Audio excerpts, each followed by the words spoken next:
ebia na ye abrabomu atete kodan na wo haw enkobesie ebia na ya wade mu dadwene ebia na adwuma sem anopai ne America kire onyina ne se waso daye bia da no ada gina sa daye no so na tuo na mako animu na ye nyame pa enema nyina no ebe yeye enso etimi ede amaw ye nyina we so na nebnada no pai yama wachi na yensan so emaw akwaba Western in the morning. Good morning.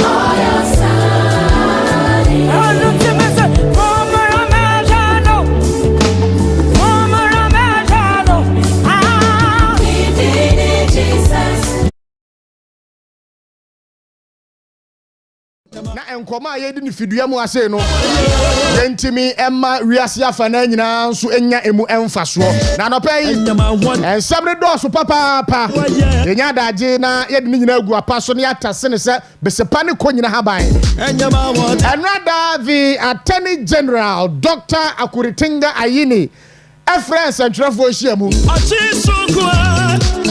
na ensem odi tu dwa no ene na wose o update wo man ni nyina wo baaye no so far cases ahodo a wahye ase a wo investigate wo wiensu a ene oral report ada no ada Samuel Okunye to abla kwamo ene na pamfo ede koma President John Dramani Mahama no ene de watimi the report no aye so far no watimi ababebo Ghana fo nyina na anohoba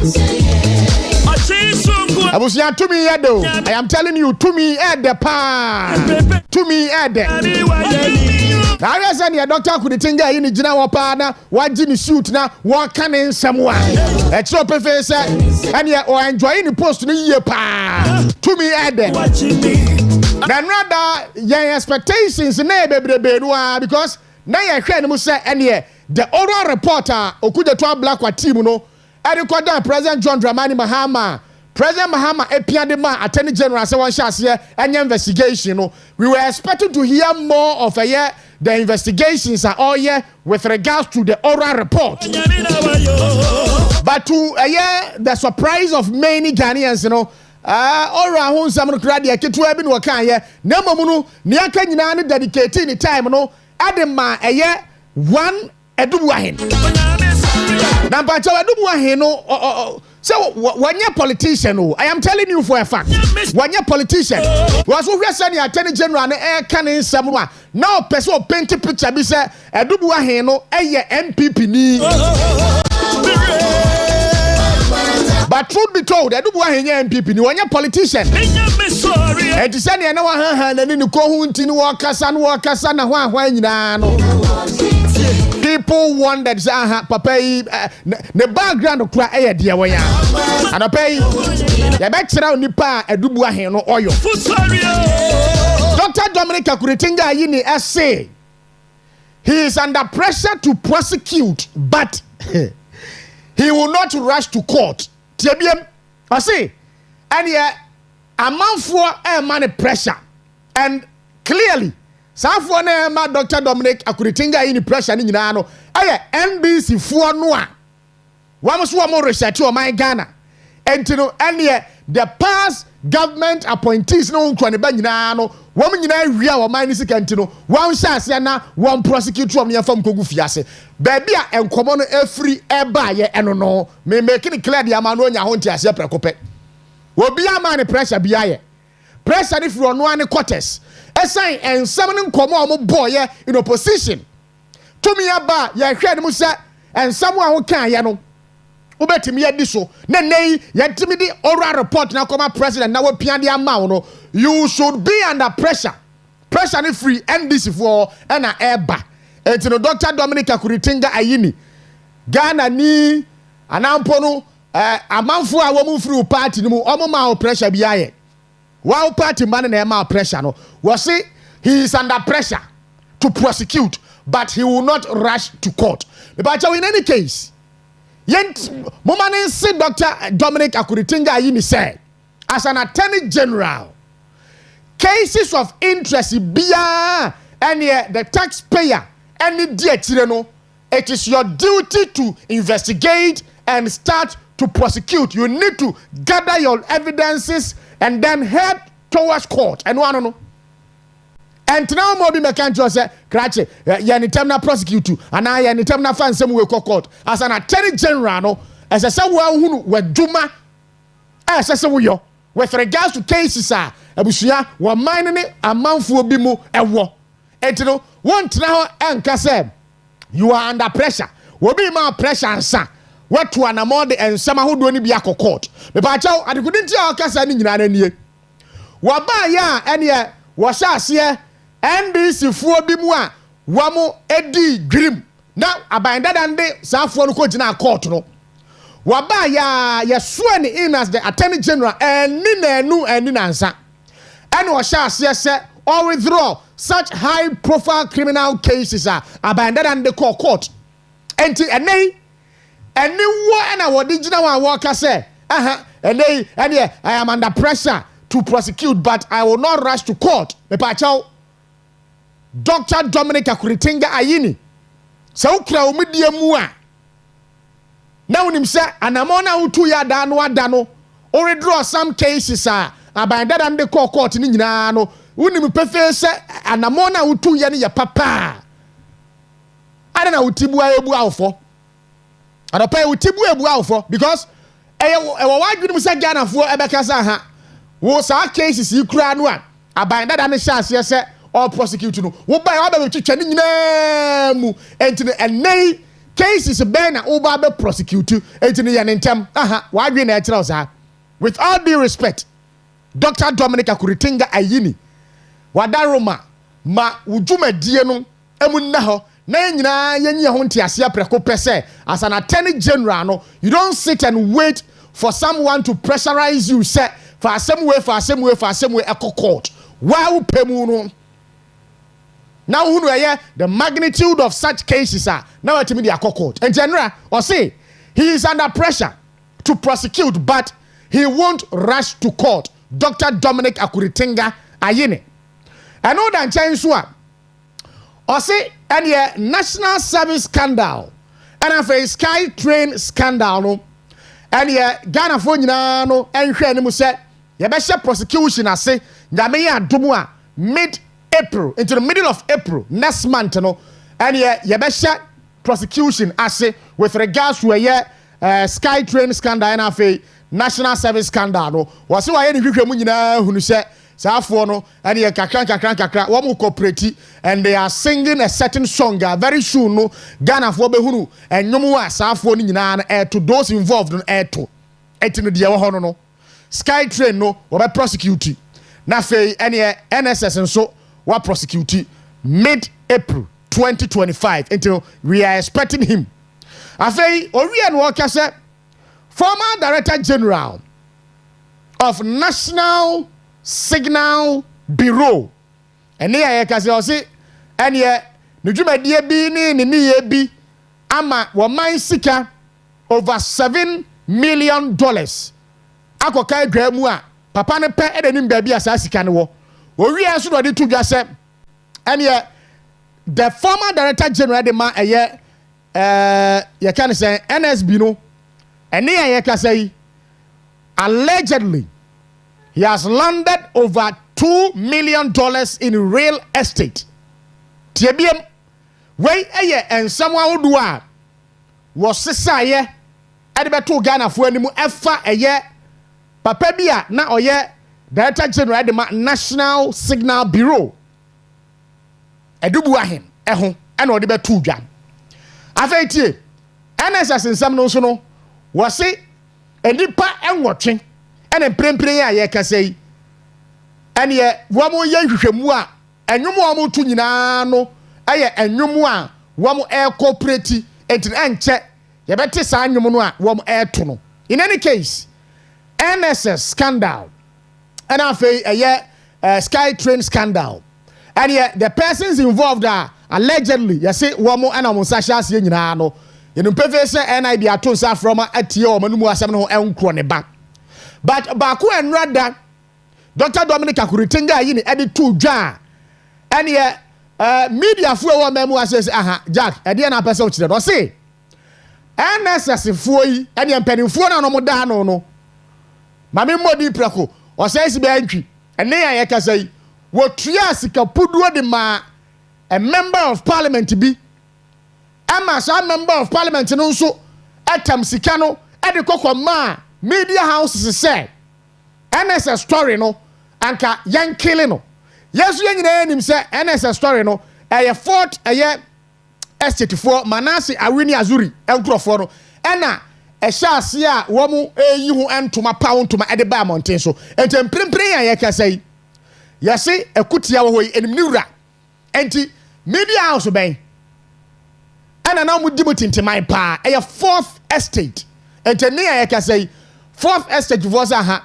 asɛm a Dr. Akuritinga yi ni ɛka no wɔn gye tumu na enye yie wɔn nyi ntumu kyina sikatua bia nkoso ba bia ye asɛm a papa ne ka no wansan emre bia mu me pa chaw edubu ahene a enrada the attorney general edin ye a subject of discussion our ne press conference na ase no aya bia ne ebisa se edubu ahene no wano no woye hwan esi a politician anampo no woye dien aban dada no was connected ana say eyedie because utie papa ne kasa wo ka no a ana nkomo a wo boni din ya as in your open picture bi say adubu ahene no eye MPP ni mapa ena nei wedi grim wo tata no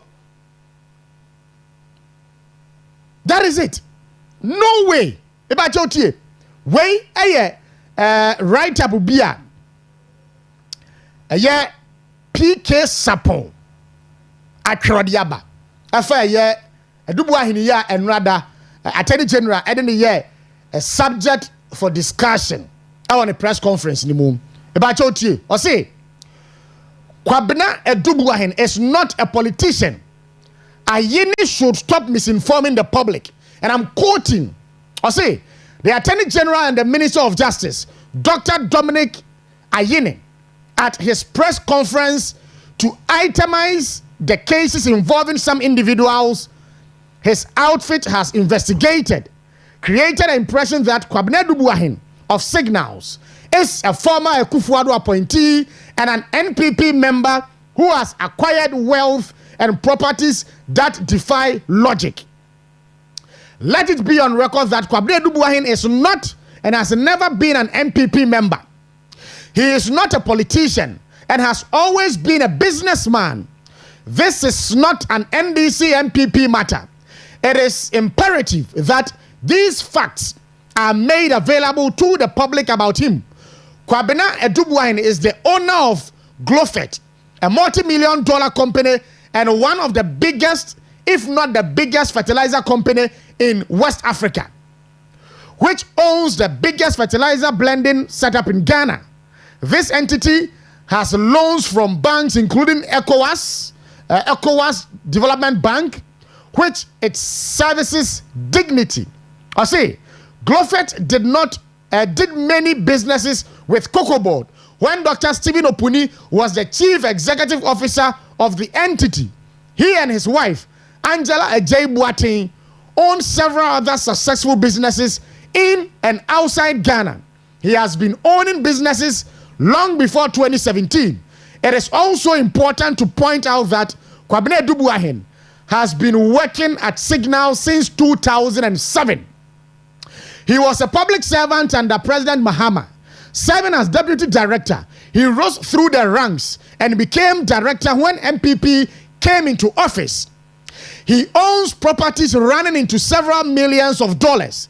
He has been owning many expensive cars, including Ferraris, G-Wagons, Range Rovers, and others before 2017. Dr. Dominic Ayini should stop creating the impression that the gentleman and his wife acquired all these properties and built these businesses when he became director of signals. This ugly haste of making this a partisan case is not only reprehensible but mischievous. If he has done anything wrong, he should be put before court. If he has done something against the state, he should charge him and stop linking him to the NPP. It is quite perplexing that Kwabena Dubuahin has not been charged by the Attorney General, yet he is being persecuted in the media space. I see this nauseating habit of prosecuting people in the public domain when they have not been sent to court must end. This is not how our laws works. Dominic Ayini should stop hiding the fact that Dubuahin owns properties and businesses long before he became director of signals. If these facts are not available to him, then his investigators are incompetent. Wey PK Sapon ena watchero or the abba. O see, Dubuahin no aye kan asebo wanya politician, wanya a member of the MPP. Enti sani na Dr. Dominic Akuritinga yi na ejina wa kan samono asa ne papa ne a formal appointee of the Kufuor government, you know. Sabi aburu eye picture bi na o penti enye picture papa. Papa no oye a public servant and in 2007 okoye adwuma signal ho as deputy director and kakra under President John Dramani Mahama mpo and obey director Edma Signals. Etino and command na Dominic Akuritinga yi ni edi nyina no as in na o paint picture bi say papa no ye MPP na da Kufuor appointee ana ebia wadi bone ana wadi dwirim bia etia wo man no na no kura wo nyina no say oh, businessman or owning lot of businesses around the world. Etino say Dr. Dominic Akuritinga yi ni esusu say Kwabena Dubuahin enei ebia na wabo man no krono a wonfa papa no court eno ano no na onya de ogina media no mu a wo akeka nsam no bebrebe saa no. In any case enye wono na sade so ba begina media nim na waka ensam de afa papa no ho a abra won court enti de ho eno no. And clearly wama mutie press conference ni nyina no wamu susu sa and ye Kwabena Dubuahin no eye MPP ni na Dankwa Kufuor ni appointee, but that is not the case.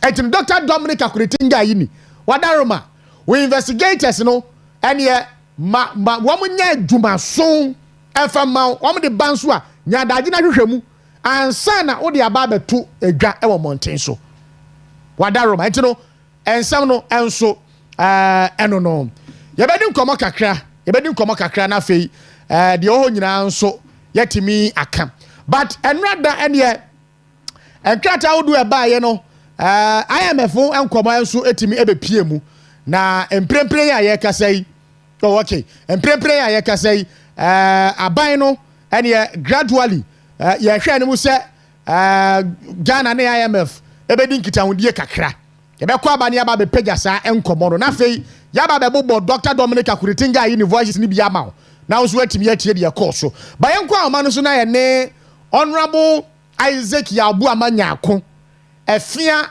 MP eni eye enkomo. Honorable Anope, good morning. Good morning, Nunia Otedene. Nyame adome ho ye pa mpa cho nso e. Yankopon na da Roma ye hu. My nyina akonya risu na ye ma happy belated birthday. Ada no ada memne da na Nyankopon de afe baako eka onfie ho. Honorable de eka nyina ne se nyame nsiraw. Won pagyaw, wonya okese, won ma onim dia ebeburu eye nipa nyina de so. Se ne ebe ya som a won som afia man no, obesom na yenya very positive impact. Entina no pay team ni nyina e ma happy belated birthday.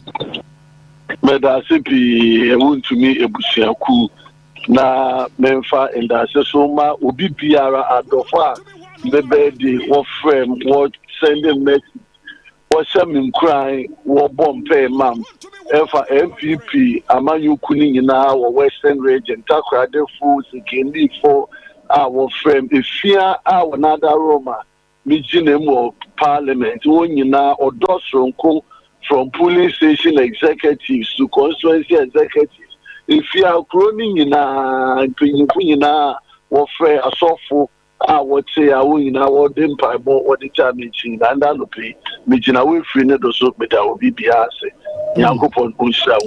very well. Lawyer the Parliament so far last week, and I say, and rather Monday, and come on, I cost so a while, you bet me at the home come and pay. Oh, ma mefa incha kesi bi o mefa ma itefu nyina wote wuntumi na mincha ifia constituency nyina so yankopon ombo obi anu ba yen ama mefa wo di kwa market woman mebu na wo pay dwuma na wo yi dwuma yankopon onka wo na onhira wo na wo twi yedin kremofo sa wo di sala wo de won empire bo wo di bewe yesen yankopon de obeka wo hu no age won empire bo na atu na yankopon ya adomonsa what the one some na paboni bewe ya yankopon na sa wa yesa oda bo bibia titu zongo for the sawo pay mini abosa be said last week parliament ye nzama pi mana odi kan kese kroye budget finance minister obe read on behalf of his excellency the president na nimu enkomo now also there as members of parliament, you debate on the floor of the house. In Yankopon, an extensive debate from both ends. Obia na Jenfa name Sadi budget. We had a very good Amankasa representing the people of China. Friday, in a minya Quenya Mamoso, Mitchell margin or budget, or my opinion, the Botuka. And Meka and some being the Basa for women's banking. Now you win some then Kawabe Masikanwa Kunini Nasikano no Usa because ever if you are a four when so I do one day will be Sikaka Kawadash Winigwem. It's Mekacha Bane the ocean on to them Sikani. If you want to Mitzema Jennifer electricity who actually budget now about increasing the cost of weighted average of gas. Our friend Wakok from $7 to $8.4. Mitchell would them the news and don't electricity the work or so. Mesa Mitchell on PURC Abane said Wobema on Aquanyama will adjust prices of electricity. No so Mitchell say Anya Shia Obama electricity. As minority in parliament, also the Abana generally over the last week. But here, so now Abane appropriation estimates other ministries, departments, and agencies.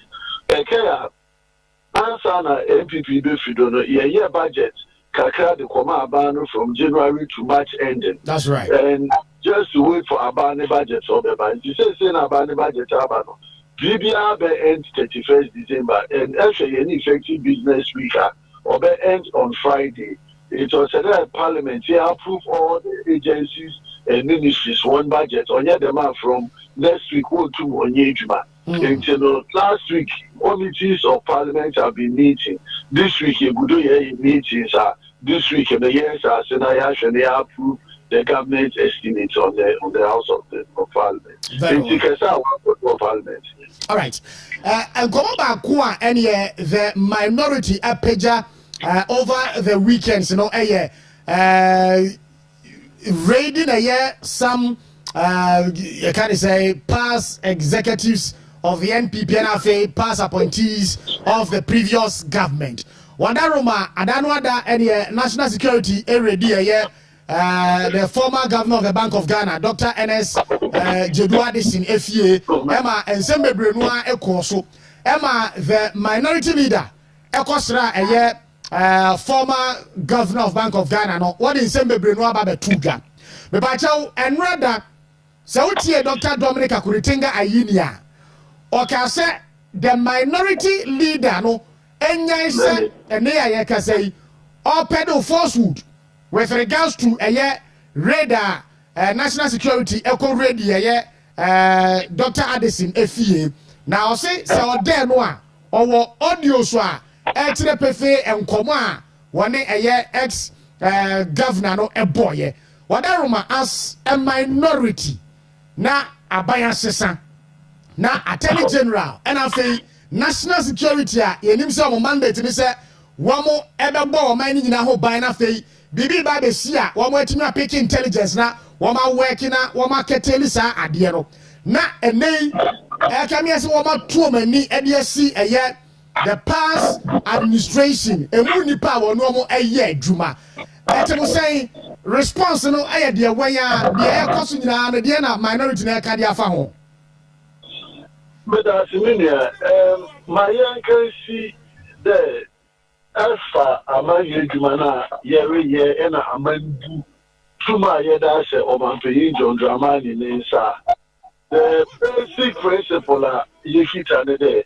Where Abana said, Baby Tochima, another Abane Shima, or Mokwande, or Shishim, now, say, Opeda or search in Krofa.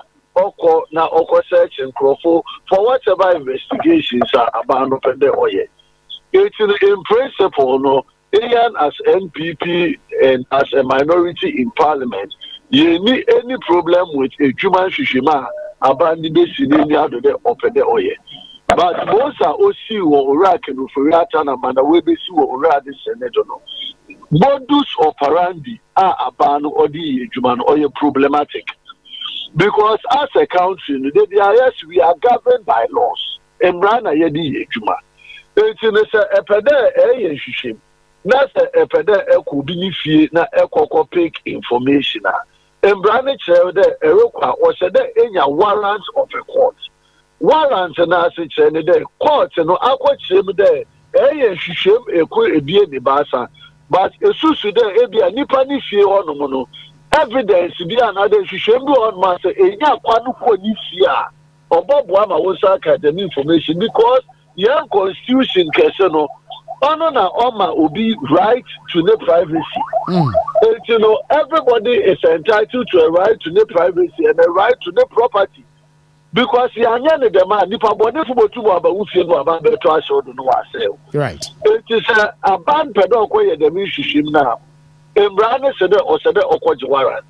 In the case of Iraq and Ufuriata, there was no warrant for the invasion.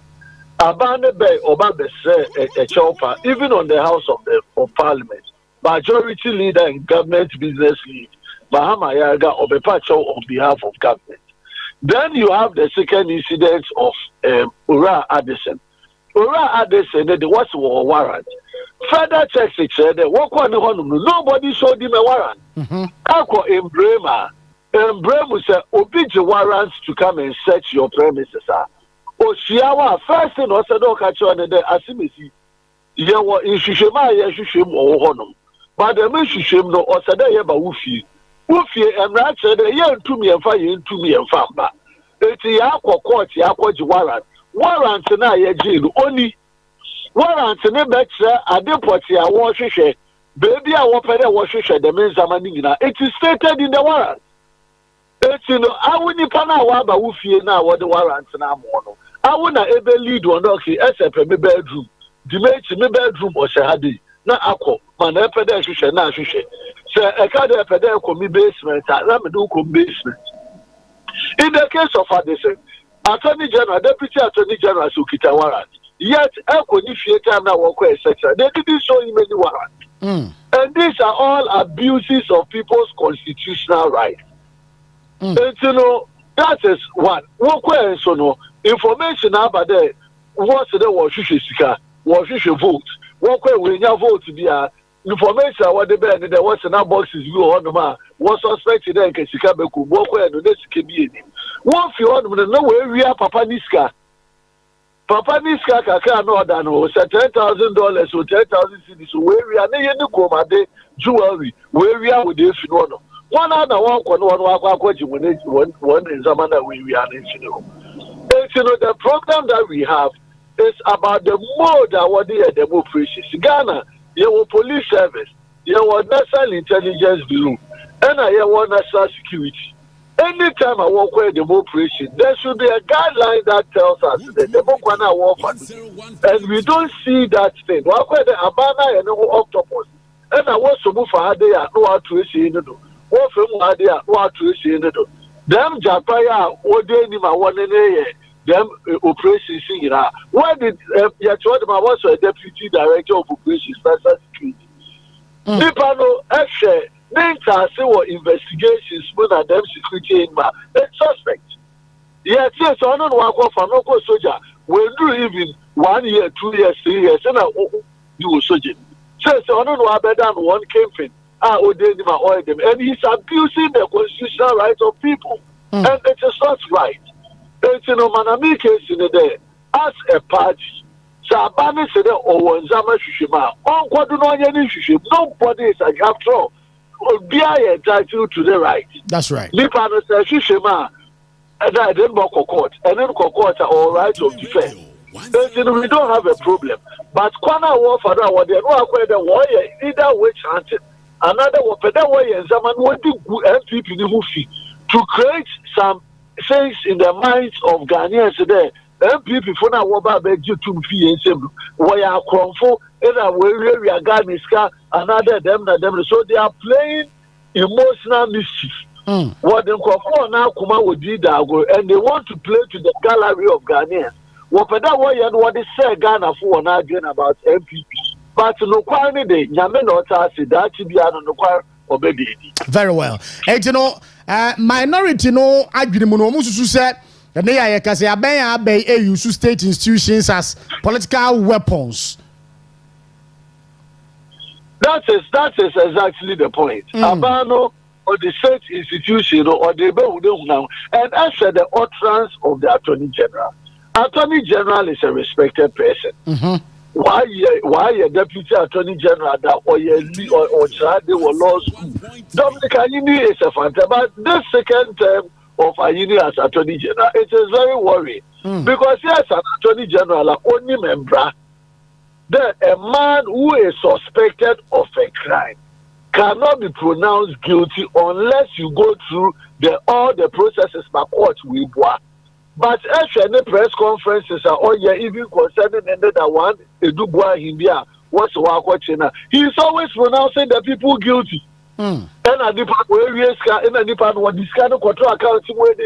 all of these things are unsubstantiated.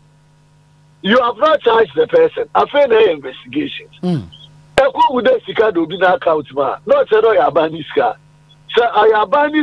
have you completed investigations? Investigations are you built a docket. And the docket in charge in court. Then the person goes through the legal process and plead guilty, well jailing, and now are convicted. Or plead not guilty, we go through the full hall. But why is the Attorney General busily going to the media to pronounce people guilty before their time? I find that as very, very, very wrong. It's Attorney General. Say most are all your nature, man. It doesn't suffice. All right.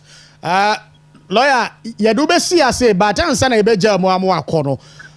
Weekends and all about constituency in what you say.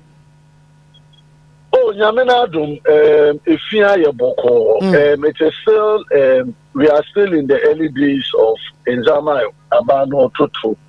Yame Aduma weekend, Yabeba, Yeni Kribufo, or the one Empire Boy Baby, Yawo, and Koma Yeri Difa.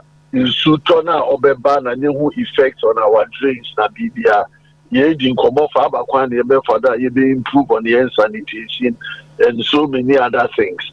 It's constituency nyamena dum oyeboko ejumade na o said ye na ye de boa ye na ma me fa wodi gwa musa de bia meka no ye nimbebun a wo pay juma both formal and informal one a wo pay inside the jumisia ended an minister for communications Sam George or be briefing in parliament about them codes now aban said obey no I've been engaging once with the framework in the beba abakwan ye be father as a constituency able to be they participate in those initiatives aban said or driver so if you are for yes Now you making sure that any initiative or baby and I made the make up. I made the make what can be made at the people of Ifia. You didn't come about the routes now. Order Ikutu na number 9 bypass and I end traffic lights. Minister for roads and highways. So I say more. They will bet you now when making sure they were about the Mokano. So we are following up on all of these things, and we are sure that Yameka by the end of the year we can see some few developments taking shape. All right. Very well. Lawyer, my yana senior phone see as in Yamisha pa and ano pay Obren Wadaja when you're my Meda CP Yankupon Usha Unina route to meeting when Jumadena warrior what the Boagana in the Western region Yankupon Usha meeting Chiaso Medema. Yen Honorable Regional Minister, Mr. Nelson, which are on that training for war, Kumaso, whatever Western region. Right. And you know, Honorable Isaac Yabuama Nyako, Member of Parliament for Efia constituency, and Yenedin Common over Brenwa.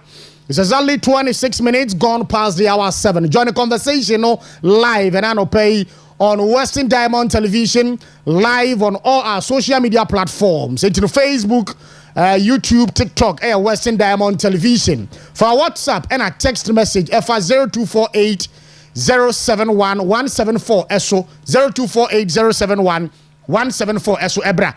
Yanye branking kan won sem ni nyina enso emfa embao. Na enrada de media Dr. Dominic Akuritinga ayini. Me expectations no we meet ba kumpo. Na me pe bibia tie dia fa oral report no ho. Na de obegina out to papa so asane obi abo pa se beka kwabna dubu ahena asem no. Na wo pese o kire sen. Yey. Na pese o kire sen. MCR say Attorney General videos ni bia ye ready a. Mofa bintum na yenko tie ensem no kakra mra.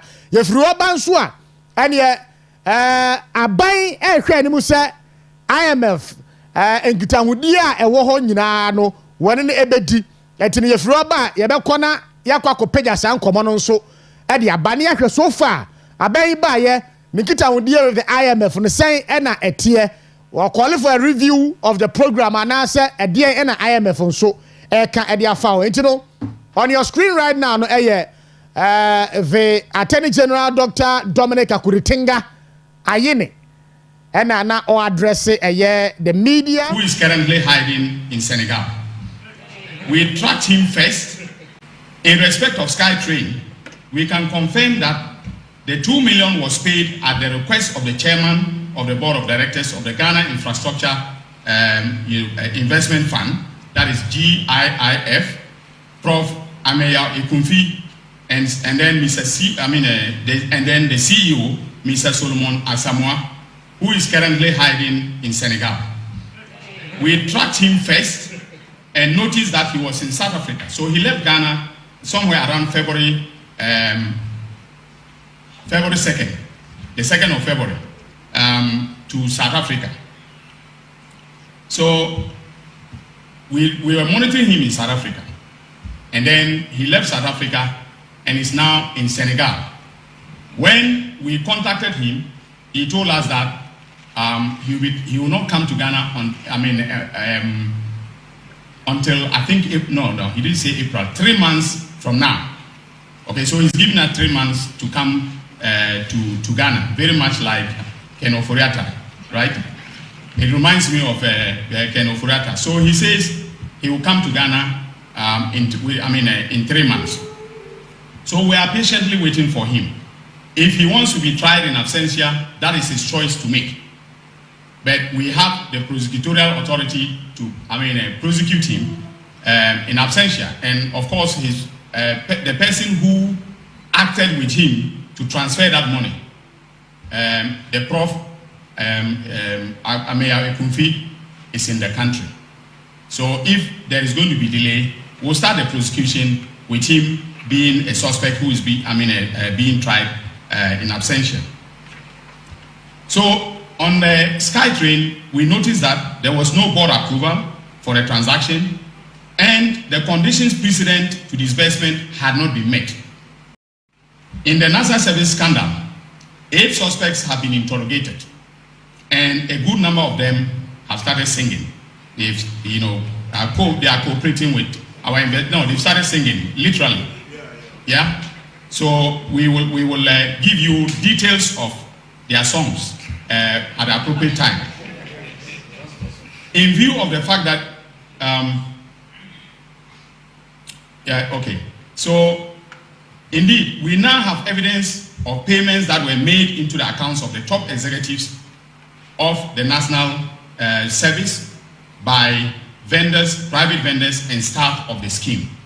We also have evidence that in November 2024, and listen to this carefully, the CEO of the National Service Scheme and others paid a Ghanaian MP to kill the story in the media and to defend them. And listen to this carefully. The CEO of the National Service Scheme and others paid a Ghanaian MP to kill the story in the media and to defend them. Okay. And you know, that was Dr. Dominic Akuritinga Ayini, the current Attorney General of the Republic of Ghana. Yeah, Attorney General Unimumra. It's you know, say Utimima Emra, send Emra Nesiero, and one say Utimi Emma Yadi Yaguma. Na maybe who say we prejudicial. It's you know, in any case, you know, I don't know. Anyway, I fancy na lawyer Isaac Yabu Amanya ko achire nsem ni mu bia I fancy. Me pa chaw Ghana. Ya hwe ni mu say aban any IMF. In the next review meeting, no, and one bet me outlining some economic fixes. Now, say program wa by that no any IMF a core, you know, and so no a costing. In any case, the managing director of the IMF, Madame Kristalina Georgieva. Edi kan twan krata edi abre former president Nadan Kwakufu-Addo say wadi ni ti be sha IMF mu no ene wamatimi aboa ahihye niema ama Ghana's economy buffers no asat 2024 na do efri akonwa ne so no na buffers no ejina nan so yie pa. And indeed I am quoting her or say na do atimi manage economy no I'm praying the economic buffers, you know, is on a solid foundation. Abaya wa be yehwe ni mu se obetimi build on such a solid foundation. Na wetimi turning the fortunes of Ghana's economy. Ni ewo mu nie yehwe ni mu se na watwi mu ene IMF ene aban ebesin konwa na yetimi adi nkomo na finance minister no update amount for with regards to sa review no a yene IMF be kona and yetimi review one or two measures in policy no economic policy no any program no a wom etimi de buy no story no ne akire ne say finance minister Dr. Kezel Atuba Forcing has assured that government is taking decisive steps to meet its next International Monetary Fund review in April by addressing structural benchmarks missed under the previous administration. Dear all canon. Orion was say he asserts that corrective measures are already underway to strengthen the country's economic performance and sustain its recovery effort. And dear person actually nyina say nyame adomu ye right promua IMF ne government of Ghana ebeko asetena na yetimi ahwe say review bi beko so a with regards to program any IMF ewa na fe yahwe ba bia nkakra IMF economic program wa wamne government of Ghana ekoye no so no baby a yetimi ede akwakosi na clearly you can say finance minister baby adri de want to be me kan de ennimu fa nkere IMF foro enti ye hwe ne mu se nokura bia wo mu bia no with regards to the economic buffers aye building na de abai ba ye free January 7 ba be si emprempren ne watimi aye de aka ho no yetimi ene na atoa so and clearly anope be di nkomo kakra e de afa eye saa ensemu yi ho yensa kan ye doctor ye ne be ba homa no so na ye ne no etimi atoa so enso etimi e de amount me pa chawo ye den ho aba ye den ho aba ye ba nkomo aka nyina nso ye betimi de atoa so de aba but Empo district adanu ada etina fia ka se NDC ene party no ewo opposition no yenimuwamu a womtimi ye adwuma ewo eye district no mo ede ma eye NDC ne prempren tumi aba no se ye chaado dode no a wamu ye adwuma den no safo na ese timi de saado dode no ebi ema omo and clearly Daniel Mauli Kofi Agbesi or your current NDC Empo constituency secretary or vie for a year DC position libi na adanu ada digital secretary beka say secretary bi ashasi a e koso adopay say President John Mahama etie the NDC regional chairman Nana Toku etie the NDC regional executives etie yeah pase etom say Daniel Mauli Kofi Agbesi is qualified to head the Empower district and no no SAS chemists no womu ye wo ho no womu very very careful because abrantia no wa ye adwuma e de ama party no mo fa sa position ne ma no eno ano no ne ye ka nyina ano no ne ye ka nyina eno no and Anta Western so honorable Ebenezer Isien also as deputy regional communications officer for the NDC once why adwumaden all the anti bibi boni biaye mpo na yate se wo mu twetwe escape so mu chinchim nkrofo bi nsa yesremo ye de wo mu o ma ye adwuma no yehunu ye no mu tikromu a ene ehunu adwuma o mu ye de boa mo party no enti no Daniel Mauli Kofi Agbesi mo fa de ne ma no na asumdue emra eno ano no abusu ahwe obra no asam ferry 8 minutes gone past 7 ha eye Wontumi radio 101.3 Western in the morning duadie esu enie me basisi a me koba nkoma aka kire nyina no nso no ebetimi e de atoa so yesrawo enkoba bia ye basisi a on the statement before this house. It's unfortunate that the Deputy Minister for Finance has just left the chamber. We are debating the budget of the executive. The Minister for Finance is not here. His deputy was here right after his submissions. He's emra na enkoma ye die no ye di nkoma dia fa wo man Ghana ye IMF we ya program a ye no mo ko ntiase apam kakra bandada no etimi ede ebeduru ba bia odi aba beduri aban foforo aba na enkomo ben ena efiriwa eba Dr. Eric Buachi Yadom senior lecturer Department of Banking and Finance or UPSC. Doc Arope, good morning. Hello Doc, good morning. All right. About your mama Dr. Enya we say ye natum from mu etino ye ne ending sound common. Doc, good morning.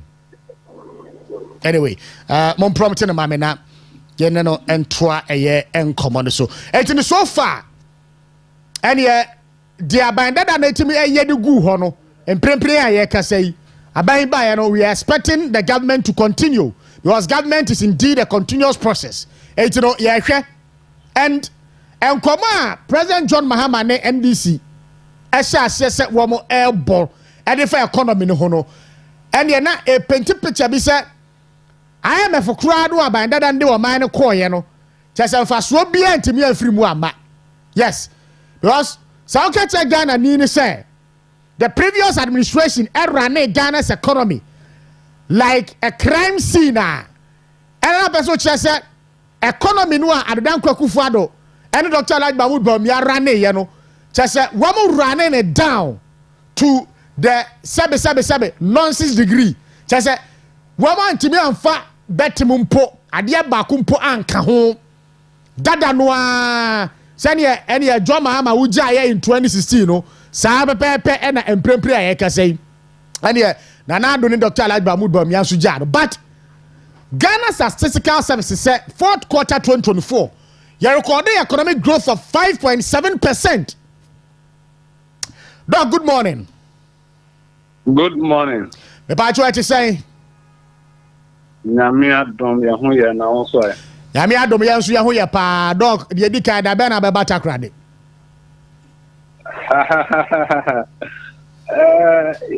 Kwa ba ma ye ba aja ye ba studio na ye di nkomo. There's last year na ye hwe ani mu pa but team ye ba ye no wan timi amepia kopie baby fufuro enti no afi de ye hwe ani mu se obeba fie na ye timi adi fie nkomo. And also a better, now the one better. Very well. I saw the whole better, very, very necessary. Doc, and I'll pay you for what? And yet, and Kreban said Ghana races to meet next IMF review. Wadaruma review bang na idea na outlines bang and a layer ye can say ye credit say a bang wa bay and IMF. Ebe peja sa nkomo na ma ye nyina yetimi enye ho entiase yo sir amount for back kan ya 2002 December wha ye say ye call IMF no ebe CP ye dey won ko say IMF program in 2023 fiti ho no there has been almost like a periodic reviewer there can a reviewer say ebia wako hospital na so do ho ko kire se ohun to ana se what another treatment na ema ohun tumi eto wie enti ayese Ghana ho hia ye ko mu no what say ye de ho ko kire IMF from time to time ema mo access ye se ene ma ye ni IMF call agreement ye signing ho MOU no ye di so pepepe ana se ye ndi so and this amount for back kan ya $3 billion na ye ne IMF agree and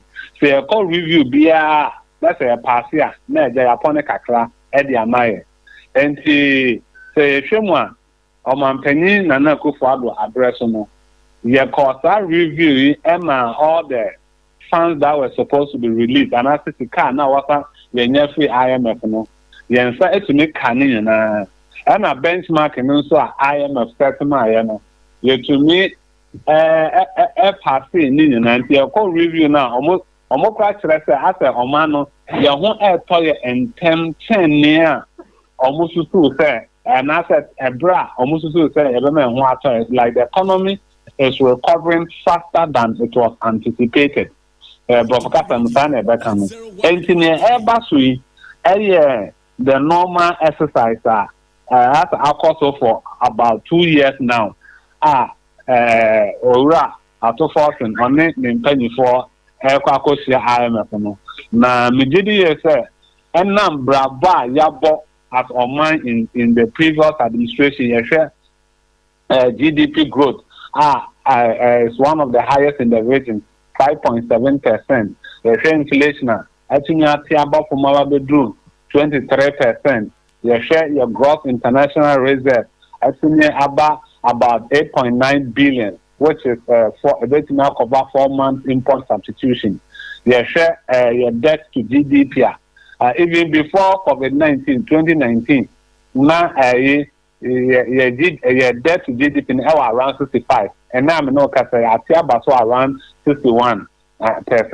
And see, Omano. Niema yeshe IMF boss ebedi no yetumi nso edi so ana wo hwe debt restructuring so number 1 DDEP ewom se edi asudie ede oha kakra breast memufo nanso broni de kana say difficult time demands difficult decisions yetumi call DDEP mu Eurobond subscribers let me subscribe over 98%.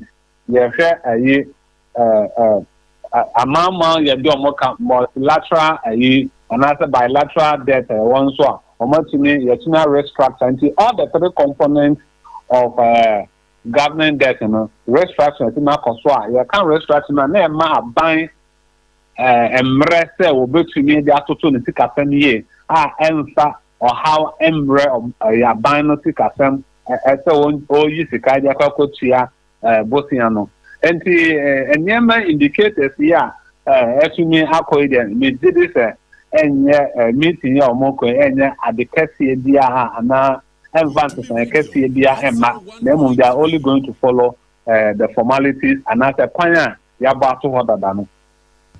But would you advise say abey say yetimi head past administration and she on the IMF ekoye no ebewie ya one call for a review na say yebetimi asan so atoa so a one toa so based on a achievement abandada no etimi any IMF achieve over the years so just say yetimi de abandada ne de na wia anka bay enko so ntoa so na one seek here support from the IMF.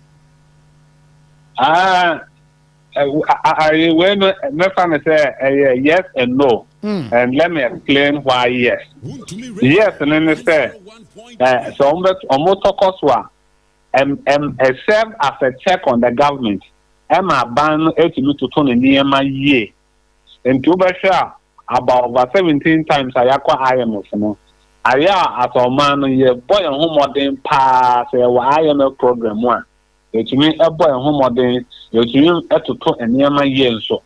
And generally no ya bomb modern year and fire debt level home inflation central bank finance and near that and it means boy say a call IMF program one.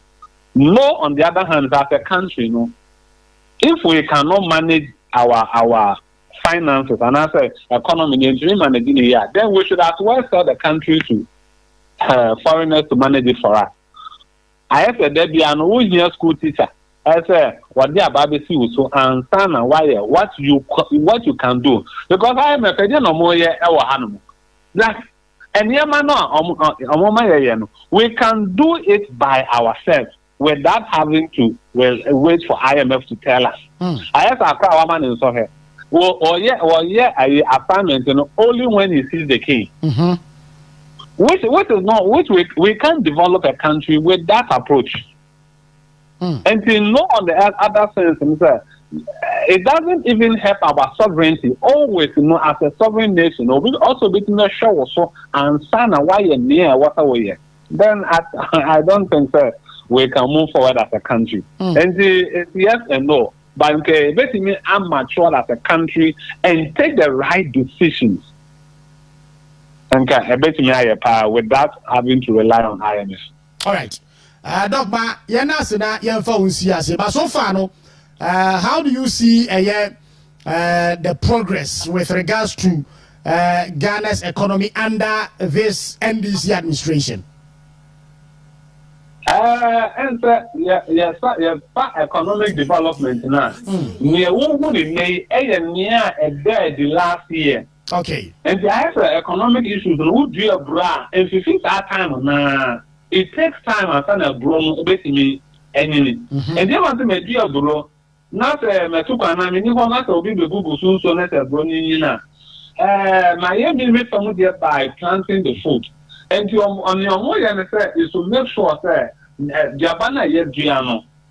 You're better to me our garden here. So all the indicators that we are seeing, I can say that largely the seed and after Niama abandoned individual and say you call from this year to next year, then we'll be looking at nearby when Ankasa Aye and Yebecha Swaba. And the first I say Niama is picking up. So we share to say debt levels are back for me now say it is 2024. We share economic growth announced here is 2024. And the Abana Kasa Nibra all born, it is yet to reflect in the economy. I see. I see. Anyway, Doc, my nurse in the phone see as a queer anymore. Bibi chiri adwin so ebesan so aba na so aba begin chiri mu kakra. Very well. And you know, that was Dr. Eric Boachi Adom, or a senior lecturer, Department of Banking and Finance, or UPSC. And Edin Common. Some 50 minutes gone past 7. Abna sawa many ampone or chemaba ASN chil nase. Na wama timide kwa krata moboswo ene ebnada en krata wodu abegu dwama aso no ne wamonsa timi kan ye no nso no wama timi ede emu empensempensemu enso etimi ede aba me ba chofa WhatsApp and a text message ebra 0248071174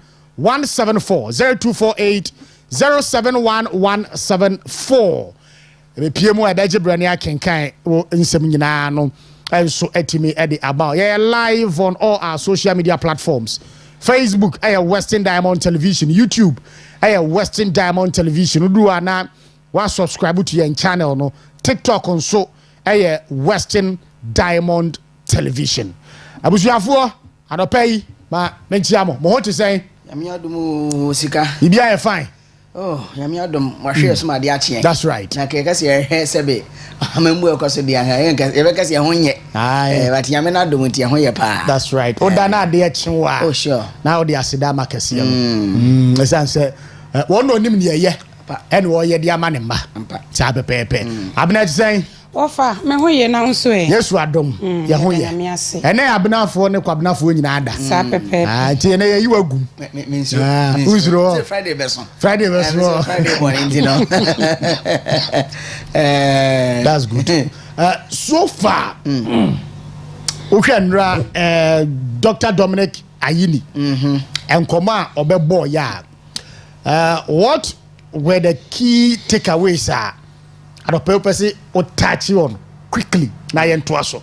Osika quickly ne de amami mu ahye me na kenya be 4 days ne de akasa ase no but how say me kase me say haka dunia yake oyo yewa magana ye na banta usai obi di bo jara param so no anka ne yie pakasa na so say haka dunia yake sana wiasity oyo exclamation yewa magana kasa bebrebe. That's right. Ye na banta usai ye me mobo kasa bebrebe na ye mobo e o mayim na yemfa kasa na chichiro o manyo. That's right. Ene yemfa hunahuna na tata na de tata ngrofo de chichiro o man se yesi se opam hunfo oto ne bema ai se opam hunfo a obeto ne bema osika mentwa so na menko manim enra Dr. Dominic Akrotinga ye ne press conference o ye no out of coverage area akwese wo se be okura bi ase na open network aye call no o fresh the network you are calling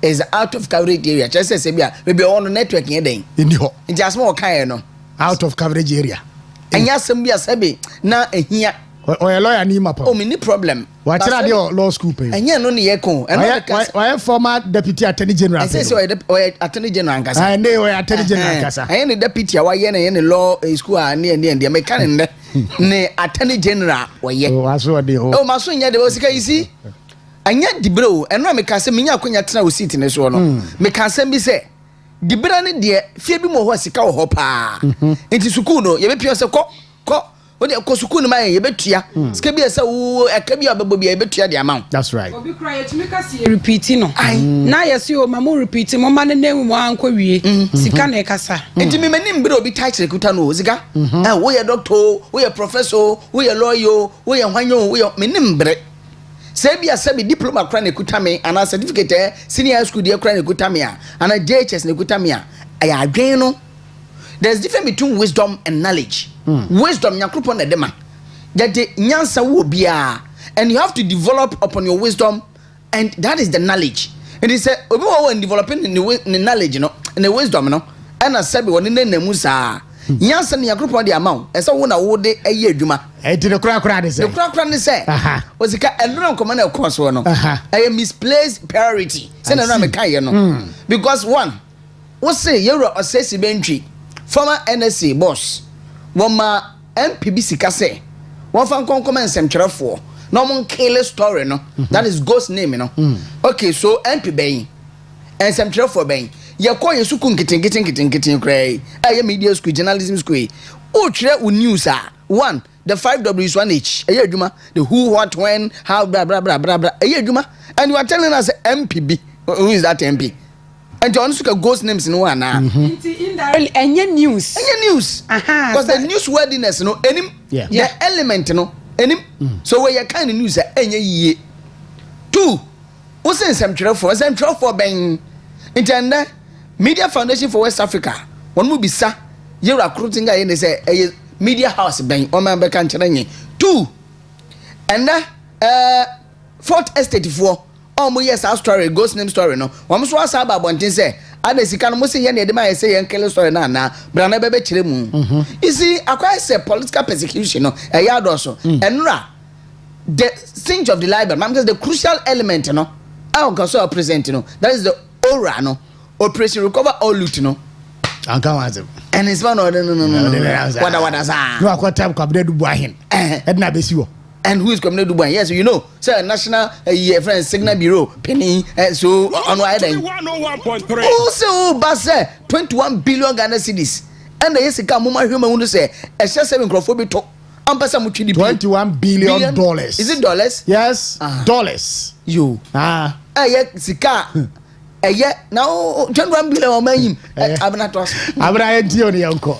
Wafa meda se ma mentwa ne na ochirema eka no so enra wotie sane na eje na wo kasa na the pomposity no na wosoro wafa to miss sane po to miss sane papa wo sha sane na wo kasa wafa ne kasa ni na attack sane ochirema ekri kankan na ye expect so obeba beka ora nasam na what kwanya wo mu fast na all of a sudden was so about brief the media wo be brief the state e wo investigations a wo ye na wo fa ade mimi hu ye ne say na pressure bi da wo mu so na pressure bi e da wo mu so a wo ma meye ntem amfa we ama metwemu a enya asem papa ma wo mu Ghana for so ne yen sabre ye kan say ye nya refrifuo what I say ye nya refrifuo enti nya dia wo we na wo de betwemu no ebe ma ye refi ena wo fa wo so ne kasa wo kana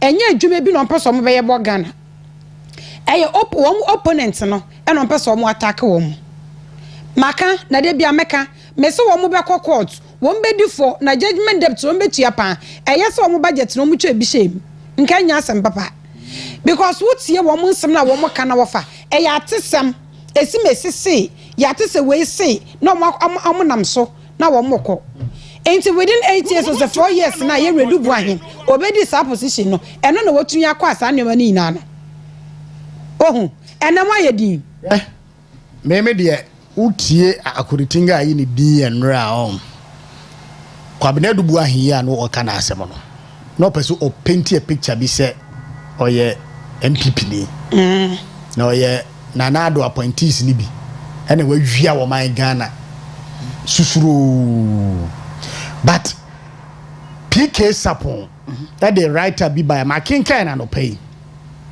wo chire mu se hwe papa no ayebo ni di no onya politician and onya MPP ni wono a civil servant under John Mahama the first term kura no now a deputy director at the master signals no and one rising through the ranks abaya director nankasa director general nankasa enti sania wodi gina ho a wo kana asemo no picture na wo painting nyina ne se ebia oye a past appointee of the previous administration so nya sanete and in any case attorney general we a learned you can say fellow for that matter enti no wonim the assessor we ye sanya political propaganda and have a mischief na oh yeah anka de no be gina okeka fa adubu ahun ka o mekeka ka mekeka because what for who say as o mekeka we choose ni way bi na wanya topic de ato so a eno ani ade a wo ba be discuss as ade no adubu ahun nti no free press conference adubu ahun so ya nim no in the political terrain meme general bani din ka me gra me mintin din da na nka se ba ko no kokomo wait your friend say MPP Edubu Ahen former finance minister, deputy finance minister. I'm Castle no. Charles Edubu Ahen. Yes. When you monitor the media space, San will be a yes. You can't see Coco board Edubu Ahen. Yes. Sana. You see, cabinet Edubu Ahen. It is Sana as a former MPP, a flag bearer. On one MPP NDC for no, a show one with him and MPP for the say MPP for you should read and understand. So, and you know, the Obey was a disservice to the people of Ghana. In any case, ya friend mu say ora okuje to abla kwamo etam ne doso e de koma Jomahama pia de ma wo as the attorney general say ya hwehwemu no eno ne ya friend mu say ode ho nkomo beba dia no kafa wo for wan ka hwe more to come na wo asem ba akoko wo kan ya ase metina ho na me baba me sana me say wo ede ani say afenyo marking ede wo a wo be liki eden liki na wo ye wadwuma yes. And you say you with credibility, leaking so you don't wait for the person to dare you. Or the Ghana for green biagro. So, and for the first time, Attorney General our bar. One house here say amount for a mouth pressure to prosecute, but you will not rush to court. And you be what you man say. As the Attorney General, I say, will be the amount pressure say. And yeah, nipa we kwa de wo minor fa so na nya kwan pantino prosecutors in panana wo be na dwuma na wa bra wonya evidence bi a wo de kwa akotie nipa no chese odwinu ho a wonti ase yo hwe ya ka che no a fine gentleman wa ya dwuma at the bar for a long time or experience no wa kira de pen na ho nyina hwe mane politics ni NDC and say the achievement over the years what you achieve no a fine gentleman what mrana si ni mra no etimane ntina ho ma President John Mahama ne NDC empia ne de se e mane ko jeri nguase yes mane tu sa na bon no ye to defo sa asem na woka ansa na mo ma the pressure na ga ni sa woka pressure ni free NDC for the ho one kan mu nukure because one more pressure say what your position no o can say aban no ano ho no emu mpanimfo ewia o man sika mwa ejo ba be so asafo ni na pa echi de se adama ko pie court ana ba yen so wo be for mu bi a efe no oral enti ya kra no say after so ba present oral report ni ama president pia dia ma se nhwemu no ya kra no so be sha prosecute and what is keeping you so long to start prosecuting reporter if you run ho now we are na ukro for the man pressure you are under pressure pressure if you for everyone party ma due to and someone who can it in opposition sure. And what kind of sign you but you see there is difference between theoretical and a practical. Theoretical no okay I know so I don't know but you see as we know nya dream work and be so not to say them no but say oh you learn that there is difference between theoretical lo go school na book mu dey be tena wo but so ba field na masa fa sak card no touch bibia practical na no adwuma no o nti so achara dia pen we me no me ho but say bi adwuma na dia ma wo no na obetumi and your pressure na eba no as an attorney general say na obetumi dey wow nim dia wo akokoshe no suku mu no wo dey adwuma no no na ga chese radio adwuma no ye no falasa but you go school ni bi obi awie media school obi awie journalism school but don't you practice because o come here no a ene ne enye dey emfa what you say practical no and then do an book mo dey and say o and so be betumi agogoshe book mo dey practically here and media maka many mbro obi position o when I was so your man peni go many mbro because am peni die no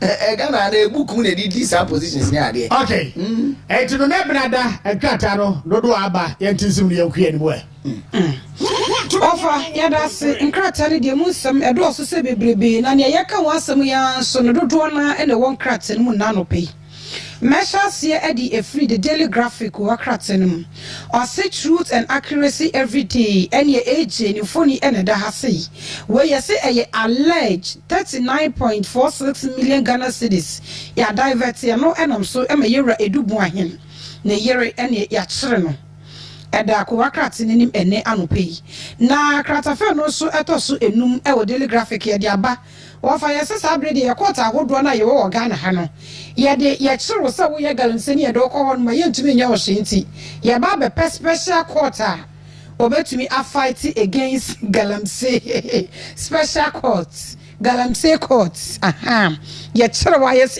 ye do ko galamsey court o na ye hu daily graphic wakrate ne na no pay no so eda na free sanitary pad intervention no aban no ahyebo ene trade minister was say ene enwumeku a ewo Ghana omo wo Ghana wom eye sa product no ene beto bi edi efri wom enche ne sika no etumi aka Ghana eda ko wakrate ne nim e wo ha sei na ene se enura Ghana ne Madagascar ekobobo mo na mo ka se Ghana be lusi no wo woni na woni dide wo Ghana na woni dide wo Ghana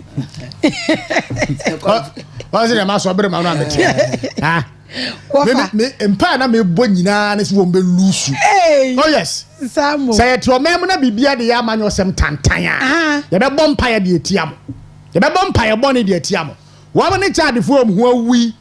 Akobo e boy ye se o 5 no. Wo mo nwini team no ho. Team no munim se team ne nye papa.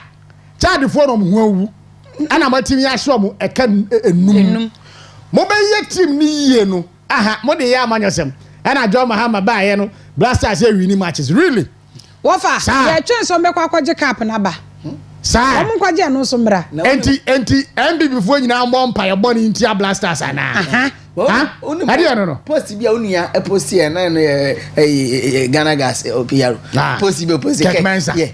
O say is the NDC buy John Mahama buy ama blaster yan ho de pan is even thinking of resigning from ASU. That is against supporters union, which means no or against Black Stars and Ananado. Yes, is here no or person was again from ASU. So person or resigning from ASU against supporters. I feel the cool and say why look at that. Yeah, be cool him. Yeah, never be register ASU no. Do you resign even new members? Well, me na bufu krado do social media. Say ni patri ne ewuli o manya blasters sekre wini imagine am say look at this what is this ni patri ne wo ruli o manya edum so nti amanfo nya pade hyehye na wo anu aduane ebo wo mo eti do mo ye de empire body na amanfo bebo etia blasters go me catch wo mo mpene tutu mpene wo mo nya de mo chiro no say Mahama nti blasters wini matches ne de na Mahama nti so in 20 ho anwan what call loose from France and is a Brazil then your mama net so Jordan no went to be anyway. Oh, be amanyosam e wo krom. Be be amanyosam. Wo fa say your friend say MPP for so abreso. Wo mo koye koduro me sansan wo mo bai. Aha. Enti ye hwe say aban papa ba. Ye second independence aba ye meza ya ba. Enti wo mo kwaje cap no fa mra. Ayo. Eno ne ye twen. Na we dey say ye yenketu omu a. Agoro kese na nka se di ni mu. Enti eno wo mo kwache Madagascar for hye wo mo miensa. Ene na wo hwe coach na ye hye ne to so miensa na wonya nanka ya pon. Sani ebe wo muntumi ente ampa wo muntumi ante daily graphic ene di we nam anopa mi fa daybreak de bokrata na de achintie de breaki na yakoyenim na Dr. Adomako Mensa ene ese ne buafu GRFo na niama ne buafu no ni na krata no ede mu nsame de abakrata no feto so emiensa no pay freedom in truth daybreak de bokrata no ebo sa amanien na ohwe ase hanso a was stop press and no ya de entwere fufu na etire no background no aye kokko stop press na was aye Sabazita Benson ono na esi oye envoy to UK na Baba Jama kane no akotiam rehye bedwamini ono so aye envoy for Nigeria to omo na ekwakwagima ma oman Ghana ewo amama ahodo a ina no pema bobo so na daybreak de wakrata no so wale mu nsema dia bana na je no poko achi my professor and they want a drum training Emma Armed Forces Council no enra ewe yakase bo mu kra no bebre no ana yede tu manim na Richard ni ama one day mense on dabi one Richard ni ama na ora no na ye micro credit for wo penny pa founder no Nigeria for ehwehwe ne mu na nhwe mo hwe woni mu ina ne se ne personal tax assessment bi ana wo no eye and so I invade tax the personal tax bi enye adwuma nankasa ne personal tax and I invade a GR4 nhwemu e wo rich ni ama I think say mensa ana ama ni mensa enya ni adano wodi birthday chenchireche won kran ho no o de ka ni ade nyina hyehyɛ fridge mu no woni me no third even is kran na one ntino no na yesi Usman Sachs Bani from National Security Ministry na ma ya hwehwemu ehunu story we kran ho kyerɛ sanya na Usman no be kai a was 75-year jail term e wo prison na ebre no a deputy national security coordinator from national communications authority dream be of course one be we and so we be a 75-year jail term near so on a sake bani see on a national security advisor to John Dramani Mahama pay omo de san semino kratafa to so miensa any to omo ede aba daybreak dobokrata musem eni Metwaso edi efri the chronicle ko kratenum attorney general Yera Dominic Akrutinga yini abu prefer ni say Akrutingani and phone da ha sanso na Yeredu Boahin so phone da ha na wono na wa direct say Iyokofo won release no na yensan enchi ne biem eda chronicle ko kratenim na no pay na Yera amakofi amaboa ene wo bisa say say ada no ada chronicle career report say 2024 kwa 6.2 billion Ghana cedis and ye de to excavators at the back Ghana ha and wo bisa say excavators ye de den and wo bisa at the chronicle ni mu na no pay na any minority leader ye Rafinyo Makinda ha and was the prosecution of opponent outside courtroom no is very distasteful and ye wakatra by ne se wonya sade no and ye wo mbonya nkoko edu e wa bonte so fa ne court e honom ni asem dibia na ye hwehwe na asemu na wodi fight na akwakochirum na sane omotata MPP for ne de enya de bebo akra e de ni mu ase na petroleum hub nso ma saka wasam yes 700,000 Ghanaians and e betumi afa wom e wo edwuma mu a the chronicle ko akrata ne di mu nsem aba na no pay the inside the bokrata no na no pay ye de to the inside na the banner headline ne inka komo pa na om de yellow na train e chire no etuntum na NPA boss lawyer Godwin Edugita Makolo ndey one so pese wo read out illegal fuel traders na the oye na no de national security for na ndey wo se wo de ba batata wo mo ton fuel fango e wo kwan foforo bi so bia na kwan bone ntino national security for we dwuma yo pa wo manga na emu wo mo na sebe ade bi ko wu a ye de ekra wo mo ntino wo kire mu se wo de wo mo ene be yesa adwuma no se ne be ebetumi atwe bi no nso e de afiri kwan wo mo fa so eton fango e wo kwan bone so na sania mpohofiase district no wono mo esu ndc ma wono mo esu se yemfa yewura Daniel Mauli Kofi Agbesi to be precise wono mo fa no ye the DC for mpohofiase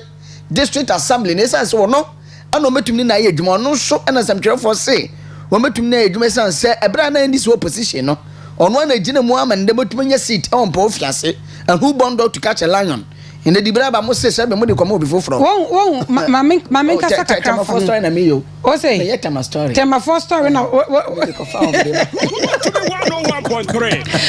mama won say ye kan krapa ye rada ne Mauli Agbesi wo so mo de ma no ai munyai na we na we munyai edrubre adwuma na edin a eya na munnim kromanfo ohu edrubre adwuma na edin na ende eya na monhu obi a woso wobebeye obi de nkwa to ho na wo ye ese na da je ye adwuma no e man konimdie ne bawi a ho na mo ba be kirem empenufo mo munye steady empunto ne obetumi aye adwuma na yehwe very na Tema West NDC Manso eno mo ese o man peni John Dramani Mahama se ne empofo ese no sara nso no mo so sere se owura yire editor Wilson wono eno mo hwe ni so mebo ne din as MC for Tema West municipality no ntia no nsem wo ha na ne krakra mu nana kwasi emisa ena nde ye bo no kwedu se wodi nananom sebe nananom mo finfinu wante wodi won atem wakasa de tia wo mo waye enianso de atere wo mo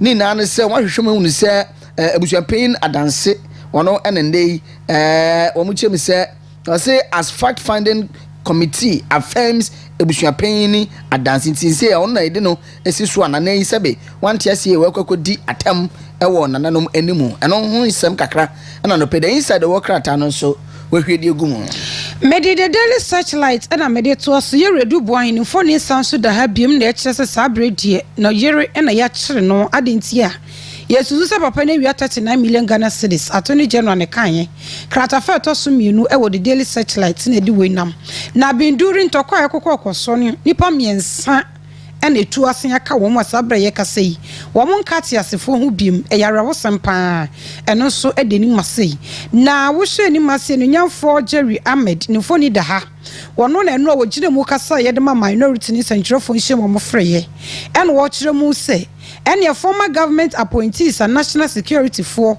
ebobogbo rewom efie no Ghana mra emfo sanwema no so entuom enyai Dr. Justice Remshai wakasaye and wo kire mu se yero Richard Jakpa enye wom okokoko wom fie ni mrante no koye no wom ekura permit eno na afagfo kire se ne kura bie ni sansem no wonya se wo fon samone so wo krom asei eno wo the daily searchlight enim na no pay na ko wakrate enim upper east region so wom so wom no yase akwadan so wom ma na maame enna no ene na sabe bento so mpa no to da yase ye di curfew ato wom so monhye dem na momhwe na so nyentumi mra daily searchlight the business analyst the bokrata no so enie na abnakura adinka aboso dada M Yura Muhammad Muntaka Mubarak and our year the interior minister and phone da ha onso de kafidi ato binduri krono eso ni na no yabasabasa ya ekoso e wo krono eso na petroleum hub nso na atoyamantem so afọ Yura Jonas en kirem se game changer ebeboa ma my Ghana nso yemfango nsem ni sikasem benye de fremu no etumi akonanim pa Dr. Gideon Boako and also be sa se nsem fra kakra wo ho eso be sa fa no eye T-bills no treasury bill no se aban no ho chi na ho no kobobosia na T-bill market ho he na ehunsi ho no nkomo no mo hwe no mundi ni ye National Signal Bureau director and wife nso enende enra Yewra Dominic Akrutinga ye ne nso kasa o ma divert $7 million bi akoto account bi mu na wasa kire mu se wo ma san so ayenjapade ahodo binum e wo man Ghana mu ha ene kosi buru no krumu ene hwehwe mu ekoso na giare hu sanse mo mo no ene bills micro credit penino one personal a year tax assessment no so come and pay the business analyst adiaba mede the metro lens and a mede to aso no kran so nam di to apo e wo medi ni metro lens relevance our pride and the empany forward one president John Dramani Mahama ka ho bi and wo mfoni e de anim asei na wo mo kasa kire mu se ye rakobna edubo ahin and ye glofet and no eye oba Ghana and the largest fertilizer blending company eye ne dia ena empanifo binum e kire say sa company no na owo krampo dada ansa na woba ababedi sa dibire no entom enya ne dimu a the metro lens edon wasam edi aba na ye kire mu sa e-clinic Africa UNESCO for eba na AI health conference ya babe hodi na ye de babe ye beye e wo Ghana he ya kratafeto sunum e wo metro lens ene de we baye minority na e ka kire ene aban no say ene state securities no enwu enkonya se be ma wo makode e ma wo edi atata manfo kratafeto sudu ba kon e wo metro lens ene de we nso baye na wo hwe ni mase nso a Yera Tony Obin CEO Edma Jomoro Petroleum Hub no wose da aban akoma so pan so obehye na watumi ewieni atete mebunu ama mo akoye adwuma ewom kratafa to so enwotwe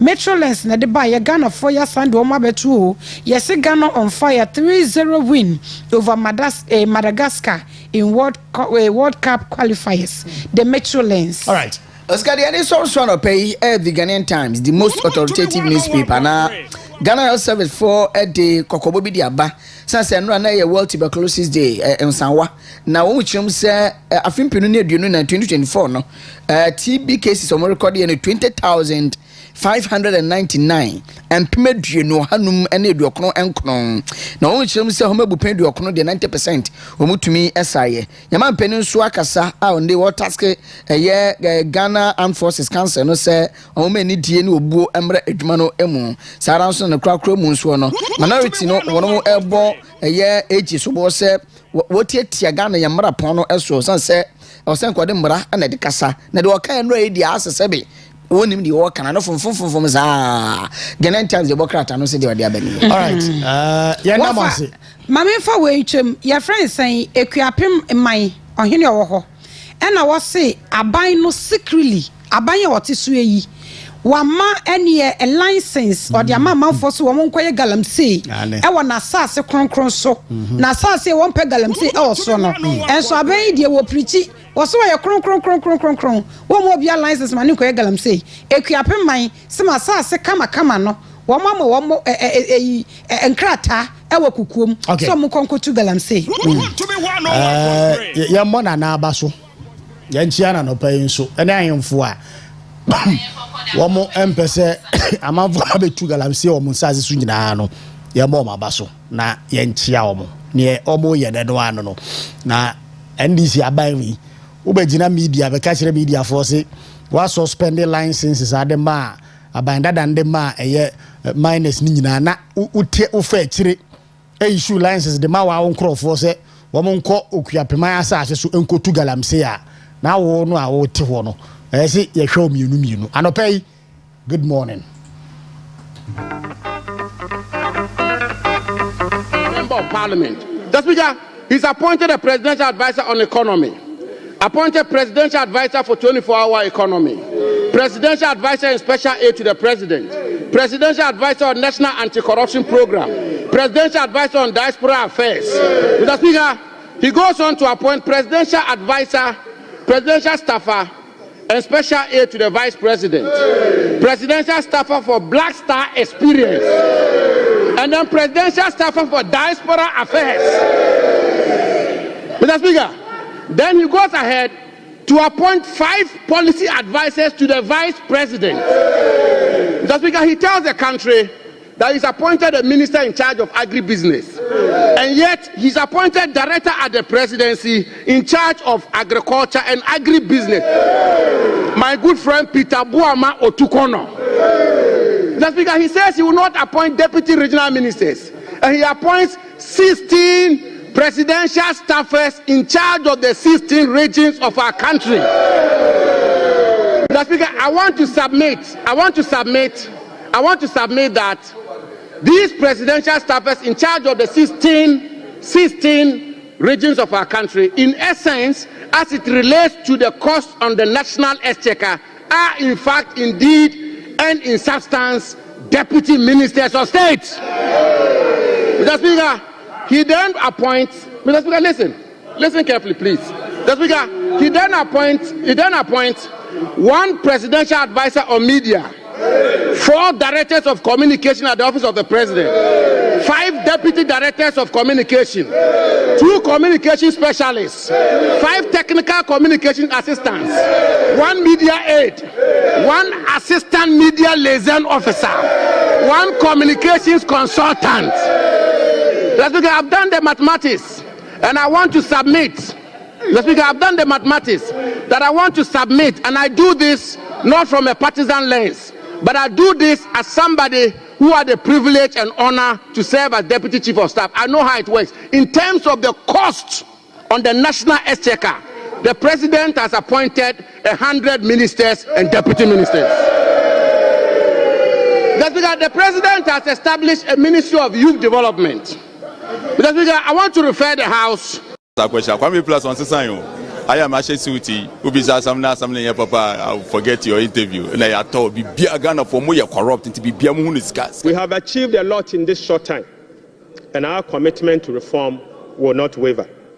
Those who doubt our resolve should not underestimate the determination of the people of Ghana, who will no longer tolerate ineffective governance. Together, we will navigate these turbulent times. About what to say? Yes, we are doing here. Ghana to say. Ghana and 70 days. So over car. And no, I started. Zumbin Samia. What I say now, it is interesting. It is interesting. Now, me review of Facebook on my counterpart, Afrifa. Yeah. I mean, share one of the videos. Guy no obo ejuma pa o. Yeah. Obo ejuma pa and nyama o revealing no. It's so refreshing. Yeah. Now abai no suru. What I say? Yeah. Abai no suru. In terms of says our communist inferior tactics no. Ombe to me now mo dey intimidate Abrantian. But they don't know him. What I say? Now, you see, Otu Edrubonia. That's right. Yes, because until Calvin Taylor, Queenie Jonas, any XYZ boys, no. Boy be ani yefunu bi no.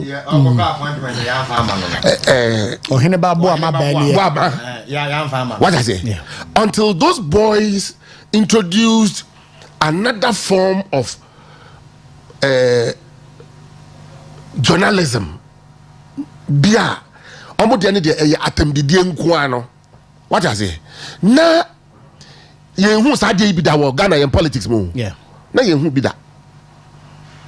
So you see, now you very refreshing politics of ideas. Make those times. Now, not talking point. And you're very, very prominent. And what GBC no. Say, consider Naju. Why should talking point that? Not just why should TV? Yeah.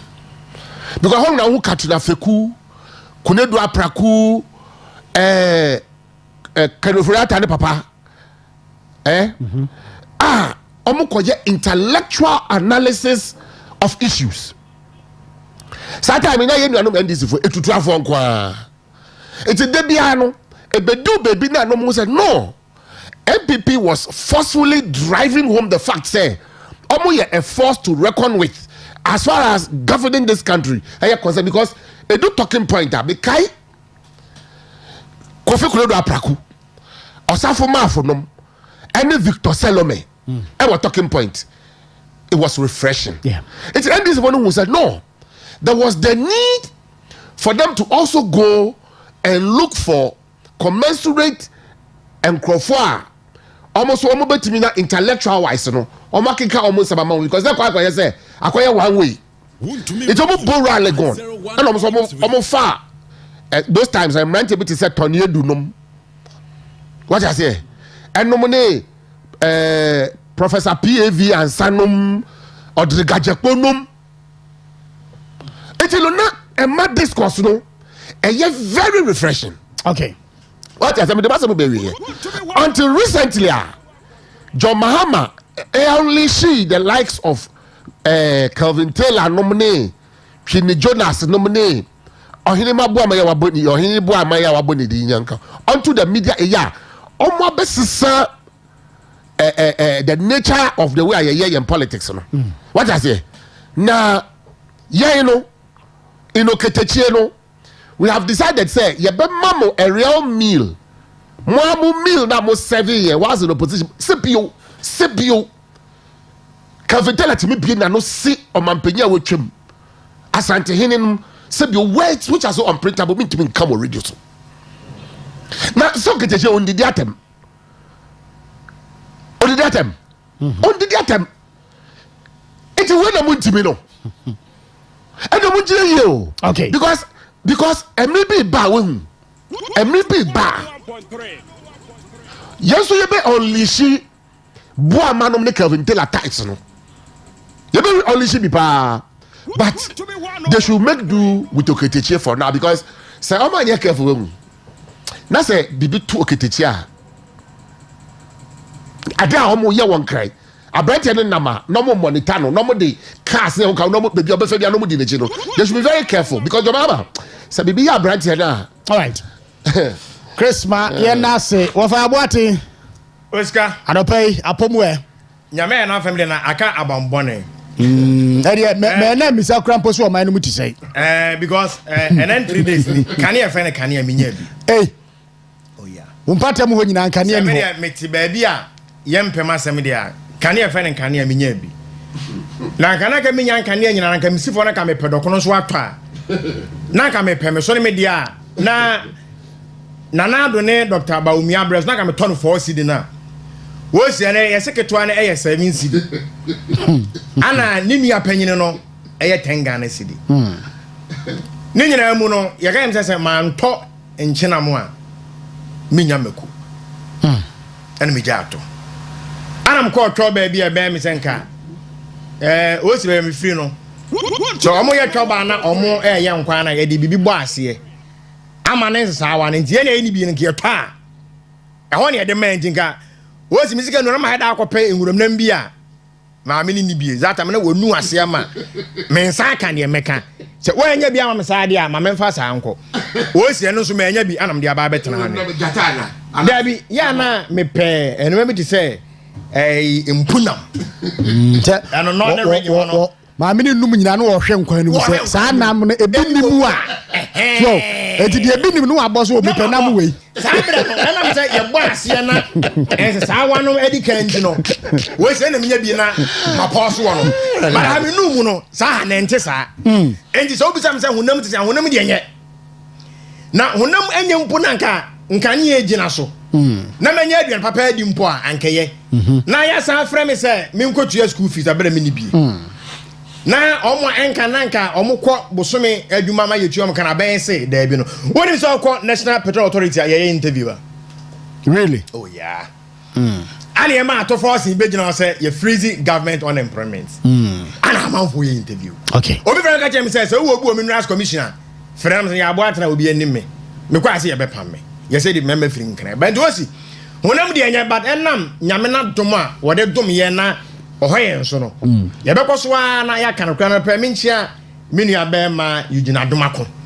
Osi say hu MPP communicator na otimba kase fidie bia so Ghana. Na e bia panyi bi na amotivate na wo hye ne dene. Na opese wo chere chere nyuma mu. Okay. Na Ghana fo hu say ni menchia Mr. Eugene Adomako e bono bra ne wapacha. All right. Yenim say afia e da na koma so a oba ba ba ye adwuma pa de amafia na bia kana menchia e da tibu da. Pentecost Eda. All right. The chop papa Eda no pay. Yeah, that's it. 32:08. Adopay.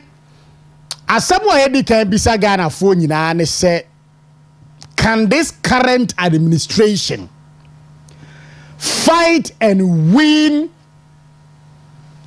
sa kankanoa esensen yen komu no galamse kono aban a watisu aban a wabai obetimi akon na watu ase e wo mamu ha ana yours very very worrying ko ensu bia aban dada na breso na NBC fuo e kase aban na tena wa ye hwehan amansu ne nyina ase no ode penny na kokohwe the state of such river bodies and of some forest reserves are under Akufo-Addo abreso na at least even though na wamu ye but na and say yet to say emprempren kona kohwe Abayi last minister say was suspended licenses ahodo a abandon dem a wamu ye mine no memu ha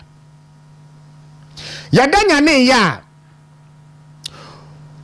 okuapem hene ese aban so was suspended licenses or dem minus wo memu ase nanso no secretly esumu ase we issue licenses dia man nkrofo a wo mo atidi asi okuapem nsa ase so a wo mo eye galamse no ono no wantena ho nya hwehan ema safo no emesei ne nsa ase Omaya ye chechere enie Chris galamse ku me da say aban na ekose Osike let me say from the beginning of this year nyina no anytime they are back in one way or the other they discuss the galamse issue because it seems as if say by na twemu no na galamse activities ekoso ye nkase na enkoso na ekoso but it seems as if Cecia no it is on another level. Yes.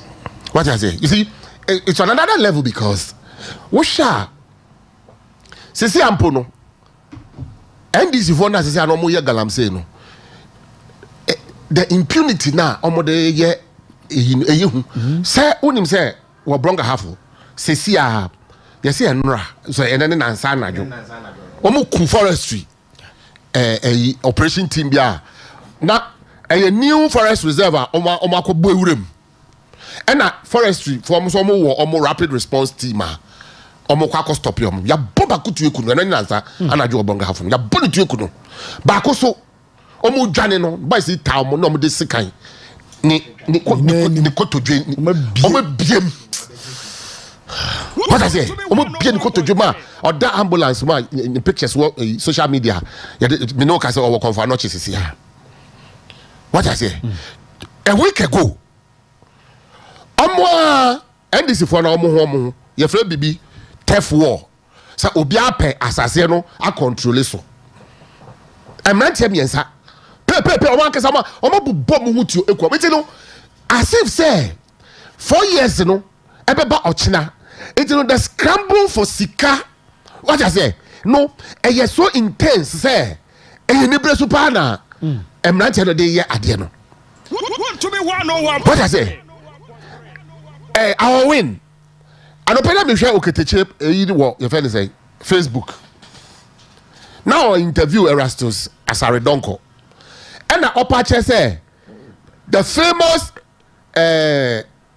forest now Oscar Forilla been in Crawford Shahonom no Tano Amia Forest no yeah you see there is another forest reserve and only yet United Nations biodiversity yeah you see we ask him nyina no and we be honoma wo hwehwe o ma wonyo mo bia except that forest it Erastus suppose all kasa no say Akufo-Addo time no mpo no nobody dared enter that because United Nations biodiversity yeah say because of that special species of one e wo honum ntino obi venture it Erastus na I was listening to him na Oketeche an interview say South Forest no Akufo-Addo time mpo no matter the impunity no nobody ventured into that forest but ene kwena kwhwe or my drone footage of near Ecosu was our biodiversity forest one terrible it's so terrible. What I say now you see this is coming at the back of in somewhere John Mahama Kaya University of Health the first say University war Broga half one the friend say health and you has no health and no you has no near what Bronca half na make okay almost program be no we invited all presidential candidates yeah and they be on their take on the Galamsey menace 101.2 asema John Mahama kache committee first say panel na issue say as of the time na all your friend say all kasano na onye president of Ghana it you know the president of the day no and there was mandate no responsibility to stop Galamsey no nankasa de odum say after 7th of January he didn't be see ade so no or no the plans are or they be fighting Galamsey within 1 week no why are you ready yeah including or the artificial intelligence they can be fighting yes so okasa some yet what I say 7th of January enjoy like twem de dada 3 months mu ni obetina akunwa na enjoy mu it is what did he tell the panel na Agada was University Hall of Bonga have say as of that time na Okasa he didn't have the mandate it was the responsibility of the president of the day yeah and then you are the president of the day what is happening woman yet say on the same platform say wono emebu na ya chi omo na omo gumu no they are not the sole sponsors of Galamsey activities yes now wono wunim the kingpins who are the brains behind Sadia Manintino Woba, they will be the people you will target. Yeah. What I say? And then go focus as now I assume because maybe sometimes we call a high court to Kwekuma. Your young boys will be down. Almost the financial capacity to buy excavators. Excavator and the credit is about 1.5 million. Imagine they don't have that money. It's there no question. And Crawford and Mebu Nechi and they push you. Ebia sikani bia wonye ne sika and I say ebia obia or powerful in government yeah want to me radio it's in your car I say ono no onim the kingpins of this bad activities in Intino say oba he will make sure say they will be the target and then maybe na omugu prisons no na ya say man na eto asum 7th of January twem it is some na wo kai and run now the reality is stuck in your face then now you found what I say it you know Galamsey you know there it will be very difficult for John Mahama to fight it because you can't tell say Galamsey no NDC when they introduce Galamsey into this country just I won't pay no kreno aka ana etie sa open no kreno etie ana open no kreno aka Galamsey activities NDC for and they introduce Galamsey into this country Galamsey level now the Galamsey is the excavators essence as you know what I say NDC for and they introduce it into this country the America Aisha one oba omayimwa na oye powerful than ministers in Pono I am one abreso and this one abreso 1.3 it you know I mean impression should not be created as if say you name the real kingpins of Galamsey because over the years you know NDC for Galamsey and I'm the sponsor of my party activities. Wuntumi Radio 10. What I say? Galamsey activities and I'm the sponsor of my parties at the constituency level. Now a national level. Obakai I'm a first central. I'm a candidate no. Joanna Kujo. What can I say on the delay? Interview be. Yes. Then okay, I say no starting Galamsey when she was 8 years. That's right. I said no 8 years. And I started Galamsey. Did you know? What I say? I am a member of parliament. And I am told, sir, during the campaign, 2024 campaign, no, John Mahama echo on the tour our northern region. No, this lady was part of the entourage in the choir. No, for each constituency in the northern region, every candidate be our constituency, 50,000 cedis. For the campaigns. We are Western regional top pickups my constituencies do no. Yo, yeah. What I say? Yeah, brand new pickups. Yes. Joanna, or your Galamsey campaign. Oh yes. On Ankasaka. I can 8 years no shall see 2 Galamsey. At age 8. Yeah. And I started 2 Galamsey. What I say? It you know, ya catch a muse, ya catch a Ghana for Ghana for. Ndiya na NDC for ya na ya mere rhetorics. Omope abaimu aba. It you know, they were running an emotional campaign. And some of them ebe share amount for nebufu. It you know, say one would do MPP na you stay away from voting. Okay. What I say? And a Ghana for 8 years in some no mukaya no wasupim. Okay, say sami je fi be jina be poso. E wa river pra no so ho no. E be press conference ho no. Okay, say you know. Yes. And then you say oh yeah position man dey man no. Oh yeah PMMC. Ono we good PMMC no ono akọ me dey gold board. So we gold board so who say my eba. Oh yes, yeah. I think that NDC for we are so much interested in gold issues sir. Someone say one scan war. What I say? Yeah. Shall gold board now, and I'm sure the coming weeks we will come and discuss gold board here. Yeah. Any loss be a ya eba. What I say? They want to control gold resources in this country. Gold nananum. Ekonya dia gold world is gold no enema ekonya no solid.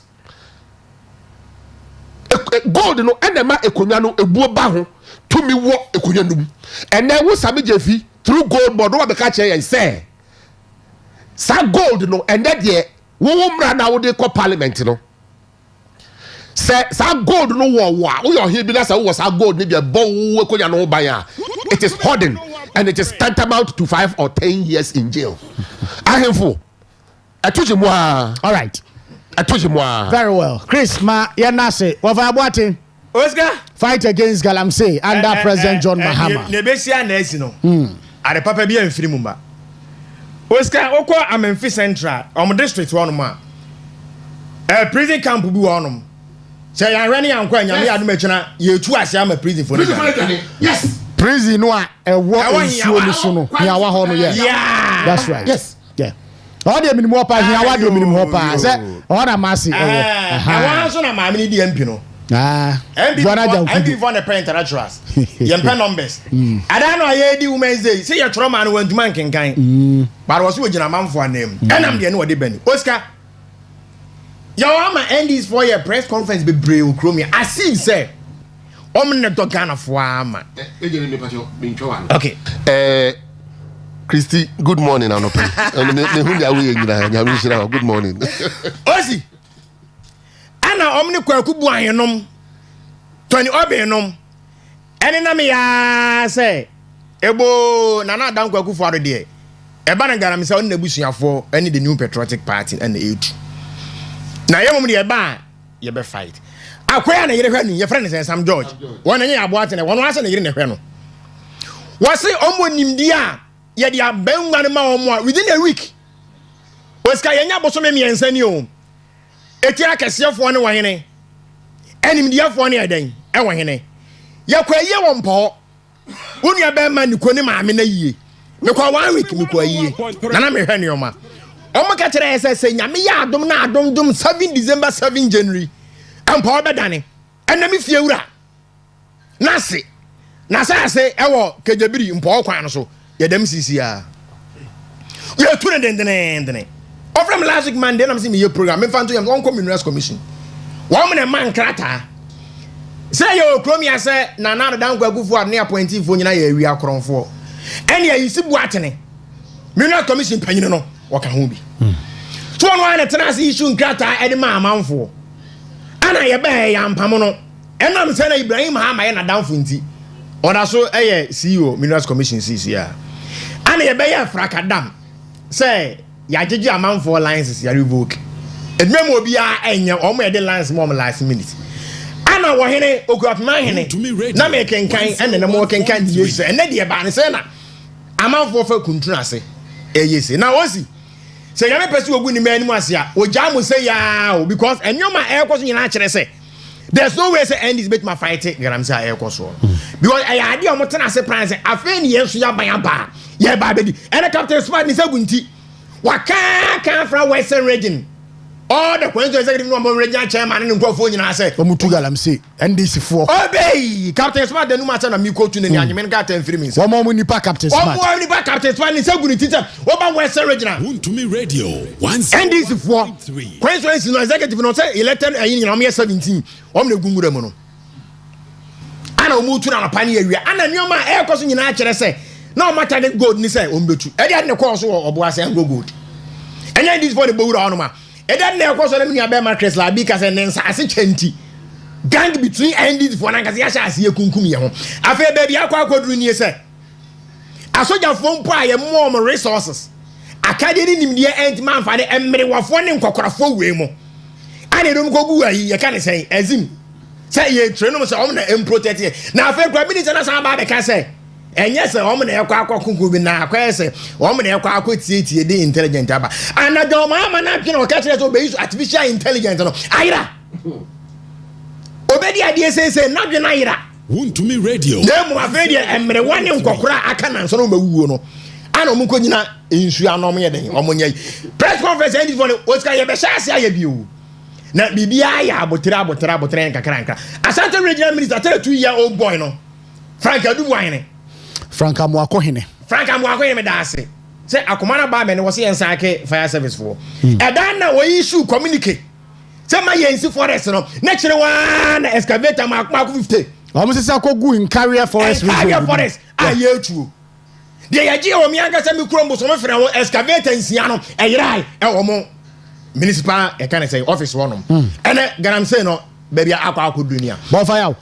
ne eyemi hu ni se machines na nado ekrade ba ya na yesi yedi twa kwan no nkrofo ya ba ya hwe ya sa machines ni nyina na ebe kokwa yi omo ka kire say move from district Lemna region that's right say pe na ada bia da da be na usi move from district da ba region ana on na me kwan so bia so excavator da bia di bi ko eda na me kwa ye watakwa last one me say mono miensa edi manim yakwa yes wonom for na ekwa adwuma endis for no mo nkrofo ediga na ni na adwene ye se na na adu mum na no on fight no afa ye de boba ye den ma no na na adu abere so anama wo tue the year 2020 as a result of galam said ye lose election ana amanfo kɔ so kan ya ana bedu baabi na yɛ di amon di sɛ obi so ɔbɛboa wa anka boso miɛnse ne nko ɔmo awa na ya na ɛyɛ mmea sɛ adufuru pɛ ne bi nim trankran ɛbrɔko road akora no wɔ teaching ya mpa asɛmpa bi anka nkyɛn ni Oliver afei de ɔna bɛta ne Facebook sɛ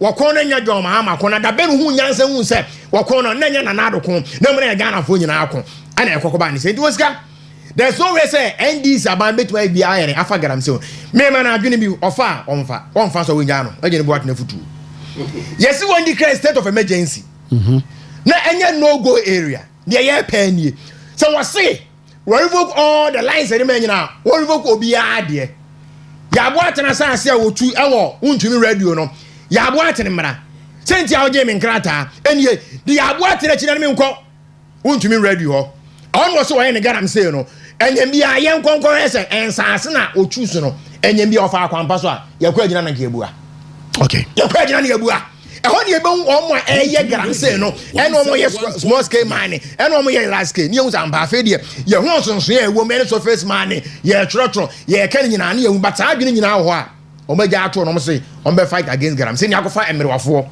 say yɛ tire no ɔmo na me ɛyɛ meya ɛkɔm de wayɛ mfiɛnsa mmienu na didie mu a yɛ tire ne mo mama mo ne nyinaa mo kɔ akɔwu because and the whole forestry commission forestry guard for ayɛ mo nim deɛ ɛnkane no ne yɛ say ɔmo nsɛm wɔ hantɛ na yɛ mo ɔmo akodeɛ kakra na asogyafoɔ ne ntrain wɔm ɔmpa wɔ nim deɛ air fight na ane yɛ fa sika ne nkotokuro du ane yɛ twitwa amanfoɔ sɛ wakɔ mayanka wokɔ kaase a wɔn mayanka wɔ na yɛ twitwa nam yɛ si na brakutire man ne kwabrane ɛdɔ ma yɛ amɔ mpa ama na ne nkɔ afiri sɛ because wɔ sɛ ɔkɔ akɔbɔ forest ya ebi si da yɛwura dɔm ma yɛte asɛ Ghana forest na yɛ ma akoma abu 275 na mmom close to 44 no de amanfoɔ abɔ awura so ɔmabɔ no so wɔyɛ commander in chief of Ghana Armed Forces ɔwɔ tumi sɛ wɔtumi yɛ reshuffle yɛsɛ asogyafoɔ yɛnka sɛ sack yɛnka sɛ replacement whatever it is yɛka all right ɛna wɔtumi nsan deɛ wɔnyɛ nsan ne nkɔ nwura mu ɔnom na wɔka asɛm bi a na ɛyɛ mesraa no da bɛtoɔ mabɛn mu for wɔyɛ bɛkyɛw no abɛnba bia wɔbɔ akɔkora Ghana fo bɔ no okay so ɔso ka the same thing na nka deɛ yɛkɔɔ so wɔ inche no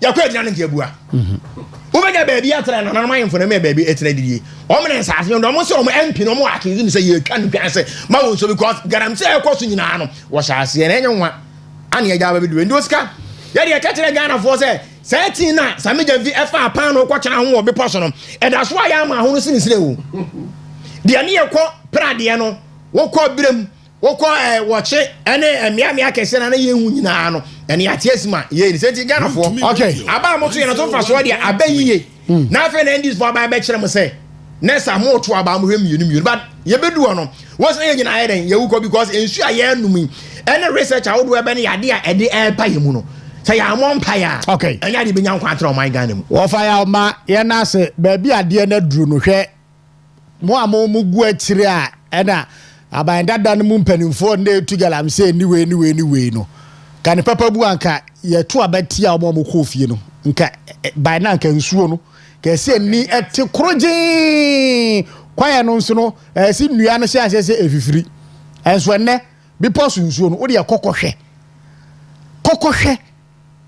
yɛte wɔ ama obi aba bɛdada yɛn hyɛ wɔ baa wɔnaawɔtwe baako ɛbɛtu galamsey ase yɛwerɛ firi sɛ na abrɛ so ɛna chamfan ɛgye ntere ha ɛwɔ ɔman mu ase adeɛ na otumi yɛ fa ho ɛkɔ wie akyi na ɛho minister for lands amoma ne nsa so akyerɛ wie mu sɛ President John Dramani Mahama legalize illegalities.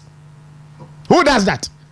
Na nesanfo na ba aba bɛka kyerɛ sɛ aban dada no ntimi nkunti no yɛn ne yɛ ba bɛko ne yie yɛnto aba ma yɛn yɛato aba ma yɛn wia.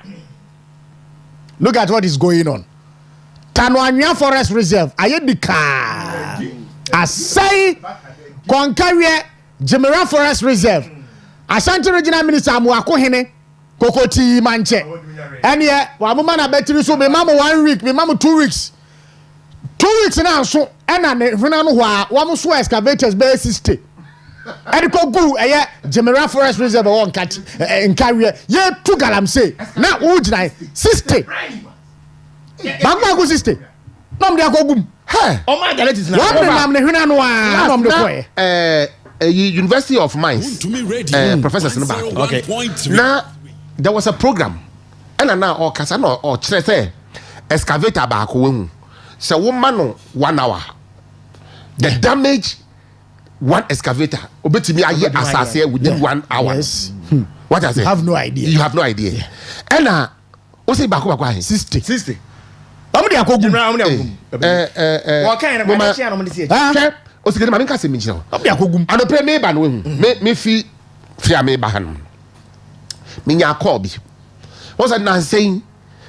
Last week me kan nsuo ho aye din wo takwa eko bogos wodum ne eko drinking water aye very it is that business me am here say me fa bottled water from Accra and am dey call ehonum anope me ban course amenya say nsuo ho aye 90 no nsuo no bi ba na nsuo no bi eye terrible. Yeah. Because I wouldn't am kwan so that say wo kwatakwa wofa hwe water bodies a ewo kwan no ho a wobetimi hu nyina no hwe Awase no. What I say? Awase no eni enyai. Until ama water works for no to me processing nsuo no. Wofa say wonnim na say be obefa ne say wonni scanty no ukwa pipe borne water. And then you're ready say a bigger problem awaits you. All right. Abusia Enra the Attorney General Dr. Akuritenga Dominic Ayini. We say we be treatia ya so saa kwa. Wo say wo ba be my update on cases a wo ba ye why investigate. Na fe wo di ora de no so ay de ato aso. Ye nyina ate aso tie de TV no ho saa. Ora no mpo ani ehwe nim so obedi hu komo no chese wa mosumpo na me no de okeka no chese mfaso bi ani so mame owie ya ene osi abrantie bi de kwabena dubu ahen minim so akwaje ne mpena panyo so aye ne de yo abrantie nso information e ba ne se wonye ye kan say wonye politician so wonye politician picture no painting nyina na chese edubu ahini MPP ni or a past appointee of the previous government, which is not so. Ki kan sem bebrebe no a of I mention we asin fan free so utie enra de Attorney General gina ho ki kan ye ne ensem a ki kan ye no a wo man Ghana ene atentre ne ebetimi ya adwuma emre wo mu eni Oscar ora na nkasa no wa unua be ma Manasa Azuri sa fe de adane into different name aya operation cre or you can say loot for enti na all kasa asemi na obobo Ernest Thompson no slate for nsensem no ana ato force ya ene wo so wo ye finance minister ene Japanom ana obi te se Collins Dawudanom ene ofusu ampofonom na yefin se bia kiensha ase mfini wo mo no ozi na sa dan ye chance oba besi akorofo tachi amwa said na tamakro 700 billion old currency ene oba besi ye no to ebra kantamanto wo hye no papa na so wo ya Attorney General papa wo hwense because Godfred Odame Edi Magana former Nanado in last state of the nation address or my say yetimagis can be as a result of the nyoma power ye sika na ekwo enchenchen no watumaji bi enye bi ya papa watumaji bi dia bra o man Ghana na osi am say bobo san crofo ni say ora ombeda no na papa na date of birth ye miensen ye ura domevro we say $21 billion na no mka say a year recovery money no enye ni na ye entirely true ebi ye just konkonsa yes ya tibi ana ye ka bi we ye panyini enti ye pewagu ani mu ase a na nsan ntomago eswa ba bia mere enti no na ya pe bibi di afam edu ene bo ahene enka ne ye frad bera no ye fe na du bo ahene enti uti yidini bia no ye mfa nko MPP amanyoku mu ana data and this one ni bi na Ghana fo bi na sha ase so say papa yi Joma ma breso Tekrikata wa na dwuma na okuta position as deputy ye kan say director at one ana odi ba mu a say papa we ne dwumadi a wodi mpa wo si amanfo mu dam si a say dwumadi ya konzo da ti ye ntoku ato odi ye a ya nwi say papa ye bi yes ye ban agri business nso a oyade a oyɛ saa adwuma ni bi edoro wo sa ase edware ni nsuo eye yiye no enya aban bi abere so eni wan say afei ababa ba ye nim guase ye hwe de enioma ekɔ wo dia wo say wo ba ye NDC for sebe na ye de charges out almost de unhu omo why ni nyina efro utumi yi nyina efro mo ba ba sie bi okoje girlfriend oda miniska etwa ne ntro so odan na enye no kore ne nyina atumi adwitwa saa ensem nyina mu ana isi amanye madwe say MPP for number attack yen entinasi yankɔ kenu frata fie ana yɛkɔ adesen hɔ sɛ yɛmfira adesen hɔ no ma na yɛba yɛ aboato no yɛfiri yɛ aboato no a yɛsɛ yɛnkɔrɔfo nyina ana afei deɛ wode saa de hyɛ MPC a abakoro MPC to wo ka okay utumi mo obi adini enti once ma wo ka nyina ana na yes so e de aba betu ya say papa post kura no nye post ketwa saa o wo ye minister of justice ana wo ye attorney general wo kura no wo san ewom edi mo obi bia ndi say papa yi oni lawyer mpa mra ma kwa so fa o na odi na say ma no because asema de ato no so na so emma no ho kwan no so ebe kire ni nsem nyina mu and the state nso etumi efa lawyer de man na edi asem no na post I de man and this for ne nkrofo no wosi say bi papa betumi afirima bank afirim ebra mo converting no na nya ade bi ayeden but ayeni radio but we so magana fo nyina enwu sa afi ye yama judicial system na e okromo no ye weaken too much ya wonsema papa anka atoni jira betumi atena se adi na ne mfaso ayeden abasen which antin na wo ye ne nkrofo bi papa e kwa fa so ya chinpo areho so obidim die ni afiri amano ne eba na obeduru ye say true ayi na process fa mu no o wa na immigration aka say ye hwe nkrata ba akomienu bi a ene man hye den sisi animu ne mre bi say ni say ye de saa ane man na so akwakodu be ya de ababeduru but de ye kan say obi ani wa wusuru atentene ne ana obi ani wo so say ye man position a o mebu nwa konta mfa nkyere oman Ghana fo but ye mfa ekwampa so a eye emra kwan so na invite obi bi efi say asem bi aba ho ye den ye wo mo say ye be ne ye nyina no or public attention na man won as a papa no we but the sha ase ye no ajinya do betman papa no de ye kan say Ghana fo nyina nya abotoye mu obi enwe ndisi amamu asa bere ekoso aboso miensan nipa ntumi enkasa wona ma bia ne ye tetew yeso wadi bone yeso wa ese na emu nsem ahia de omagya no ntino papa no ne lawyers beka ama na o si sensem no court ana say obabi sa na ye wa ho but ebewie no ye kwa akosi ane say press conference obaye nyina no ontimi fo bia enko bia. Thank you. PK Sapon etro article bi edifa eye kwabena dubu ayin ho adope ma kenka bad ma misan sisu dua biem o say the Attorney General and Minister of Justice Dr. Dominic Ayine at his press conference to itemize the cases involving some individuals his outfit has investigated created an impression that Kwabena Dubuahin of Signals is a former Akufo-Addo appointee and an NPP member who has acquired wealth and properties that defies logic. Let it be on record that Kwabena Dubuahin is not and has never been an NPP member. He is not a politician and has always been a businessman. This is not an MPP NDC matter. It is imperative that these facts are made available to the public about him. Kwabena is the owner of Glofet, a multi-million-dollar company and one of the biggest, if not the biggest, fertilizer company in West Africa, which owns the biggest fertilizer blending setup in Ghana. This entity has loans from banks including ECOWAS Development Bank, which it services diligently. Glofet did many businesses with Cocoa Board when Dr. Stephen Opuni was the chief executive officer of the entity. He and his wife, Angela Ejaibuatin, own several other successful businesses and businesses in and outside Ghana.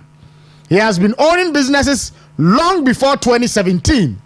It is also important to point out that Kwabena Dubuahin has been working at Signal since 2007.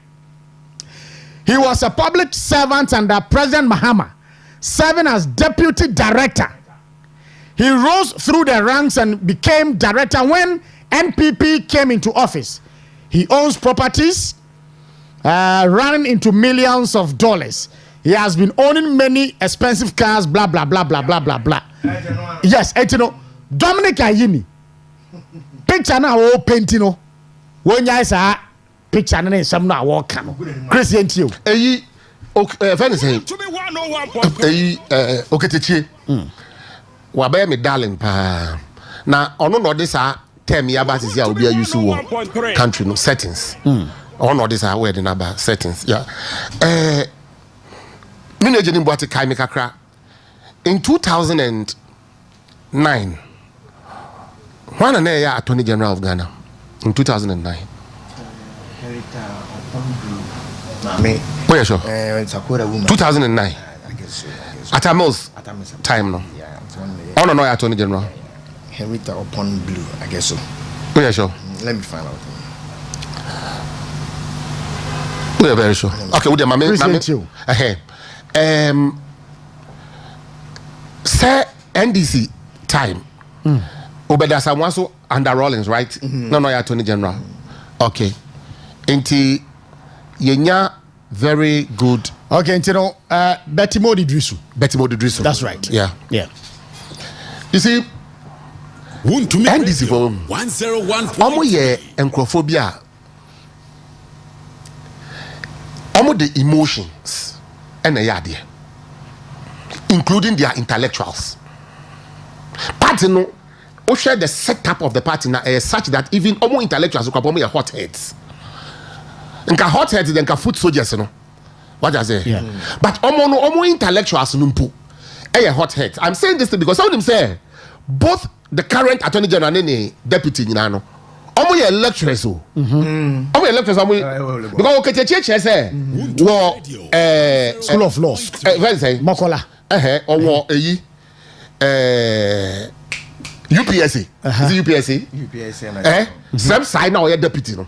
And it's or lecturer. Law lecturer. Law lecturer. Honum. Okay. And now, I in Nakasaso. I'm so law school, right? Yeah. You know, and under normal circumstances, omunye enkwada in the law. Yeah. In the friends setup of law, no. Omunye enkwada. So they should know better. But because omunye hot heads, you know. You can't say obi a hot header.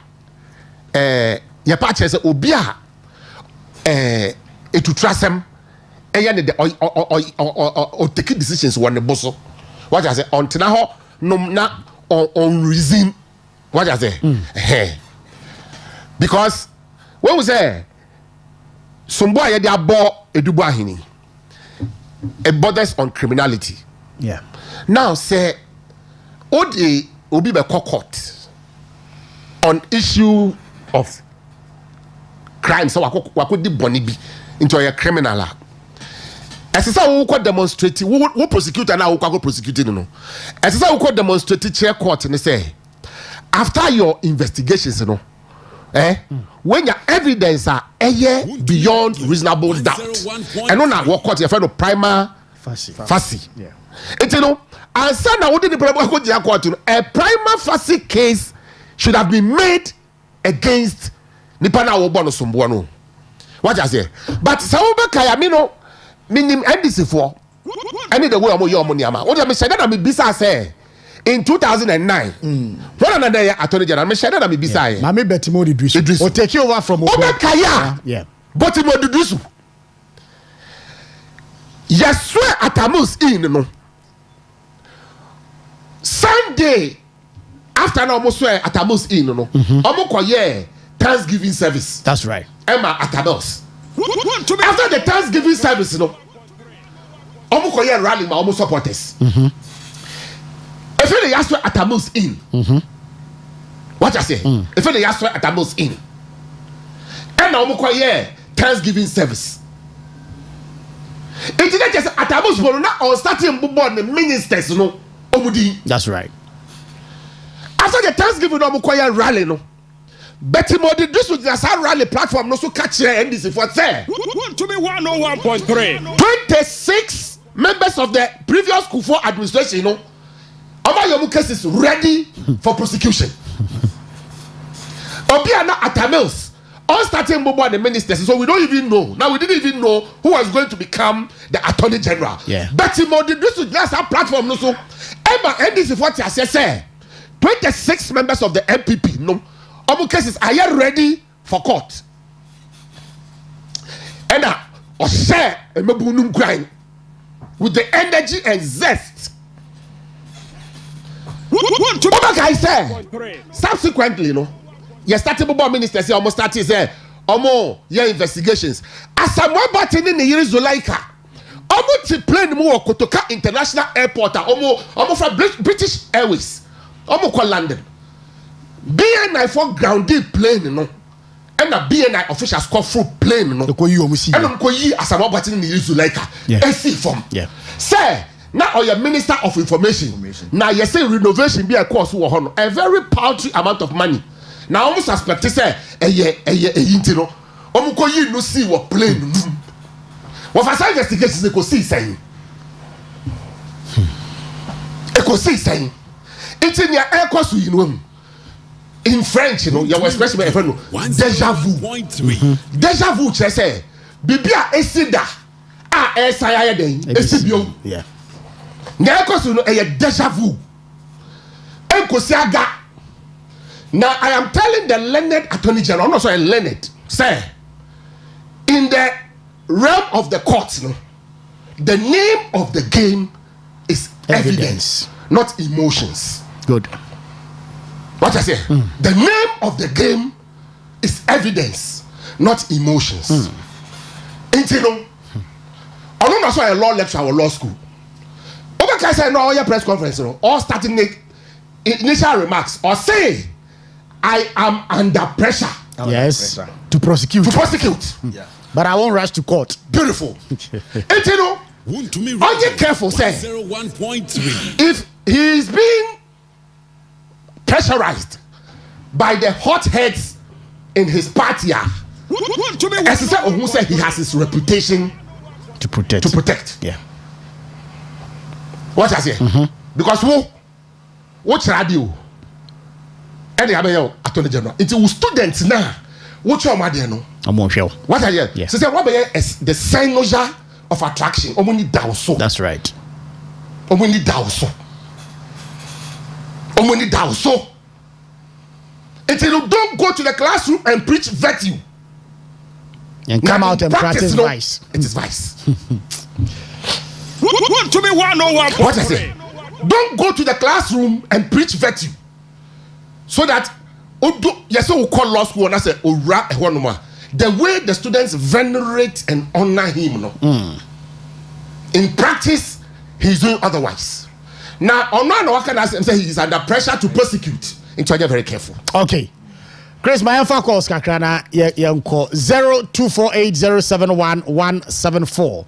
0248071174. Mepacha ofrene ya fawa. Kindly lower the volume on your radio or TV set. Send a bit me have a very clearer conversation and pay 0248071174. Hello, good morning. Hello, good morning. Would you baby Afrifi? Hello. Would you baby Afrifi? Hello. Okay. Hello. Hello, good morning. Hello, good morning. About your dear baby Afrifi.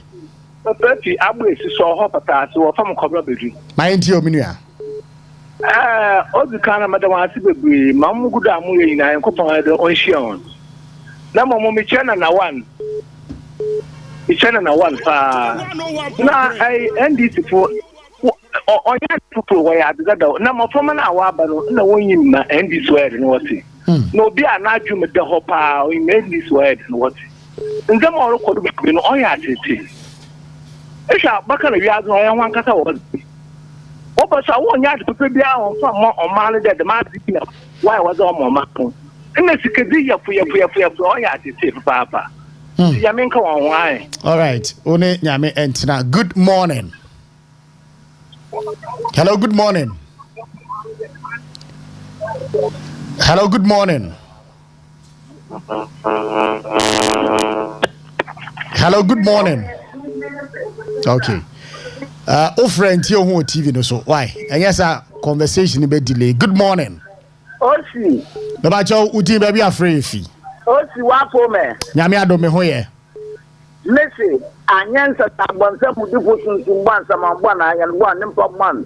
Also mpesi obaka oye chairman to chairman 1 incoming national chairman Dr. Baumia honorable Kobi nyame lawyer and ko say the professor men at work now you say we say na ko kuda ko yekin na we can discussion with the board na Osi aha na gana po we should be perfect word o mama na ndi po wantana Osi mesa saka na mfred o mama na ndi po memene ni no mo jane yele nyo na me onyamu o sande o ye do mama no motel yeah MPP mpanyinfo wa abo ga na nkwankwa wa abo be wo yadi mu no oluba no we bobu ni maasi nende ana da atene jana be ye ne wa o mama investment o investors wo ba gana na oboko ibioli ye investment bi oboko o sande Mr. Dubois no ye dam no ye politician o papa no wona ngo stadium oh yes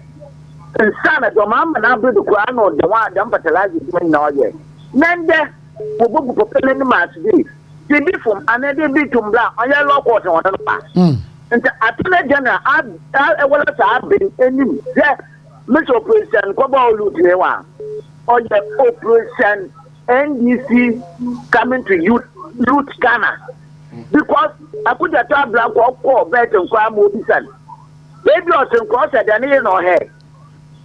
Okay, thank you. Hello, good morning. Accra. Ajati bu yenti wa no pay. Papa bobo de. Nyame adom. Manu so ko yesu ntia Chris Naninja Ejeni.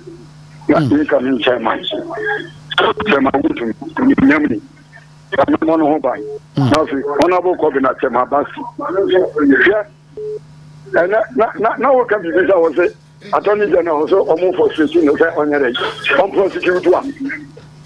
Ojuma se mo won so omunam and before discuss ya ba chi omagu omu discuss ya ba chi omagu wa na the amount for the person now and the Uganda and you only ready go be face problem papa MPP ni bia ni ho ma ha mo betumi na ko court akodi ni Uganda na bibia camera ha mo na mu mra say e ma ni that is what also that mama na kana so in terms of the friend said saka no mo de dikan omu ya no na 2028 nyamwa e bia ni so makonya majority to parliament o mo dinga ta ho no all right so Accra the Ghana had muntu aba mekufo MPP no ntu no mapa e wo Ghana was here nto e ho ayi ni ehu no okay all right hello good morning Osi Saint Okushembo Kojokrom yentio Osi anope yami oshira mo papa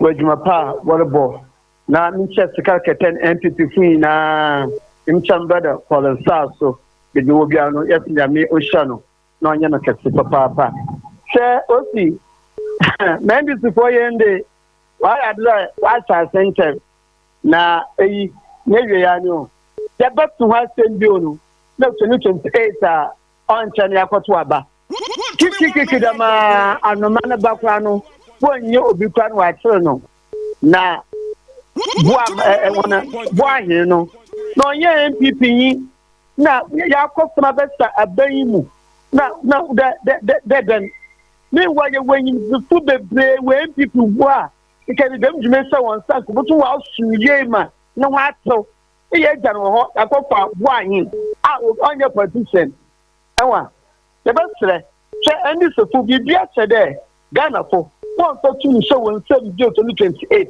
kopra membu no kasa no aye bebre action papa bi eni policy papa bi amba na galam se ni tui na dum so na hochil na fiwa wo tututum 10 people yembo yembre ye ye dwuma ye various region consul the police station for na kika ya wumbo ye dwumeden na 2028 Ghana when you the MPP for nyanodo okay MPP wumbe abemu na me dwa papa na fama Ghana for that's it yes we are that's it good morning hello good morning that's why And now the baby afraid. Good morning. Morning.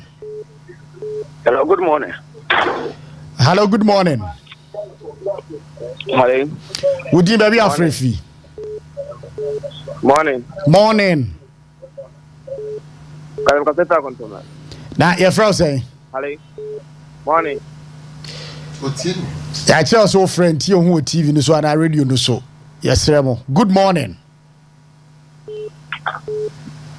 Hello, good morning. Hey, I say who? Hello, good morning. Oh, see. Yeah, I just near. Oh, see. The institutional. This is the institutional. That's right. Osika. Nana. I am back. Yes, you are back. Say, I'm not Schwarzenegger. That's right. See. First of all, I mean, can you be interested at your boss? Boy, I know whatever they call on your MPP. 101.3. We need any MPP car on your MPP car bellman, baby. You're careful, Jelly. You police station be and a constituency be your tomorrow. In fact, 2016, I'm on NDC, 2016. When you NDC, Juma, but 2016. You're careful taking note. Now, see, the woman President Mahamane, Dominican NTNE. Osika, what up a market on the wall? What team for the Ghana had that? Osika, Dominican NTNE, yes, we are Attorney General, we are State Attorney. You represent the whole country. You are no longer a politician, no? So Dominican NTNE, I want to. So on TSC, I want to. Now it's coming from me law class school. May Attorney General say. Well, bon, now may catch your the supermarket on the wall. I'm looking for them to work and had that. And I say the father 2009 who come under Baltimore Dusu. You're publishing about 17 government officials. But the more is the winner. I don't get the car. One of the tomb. One of the tomb. Now, over your way, do court, not court to a boss. Now, I say, you see, it's going to go up a ya. Oh, what's the agenda be?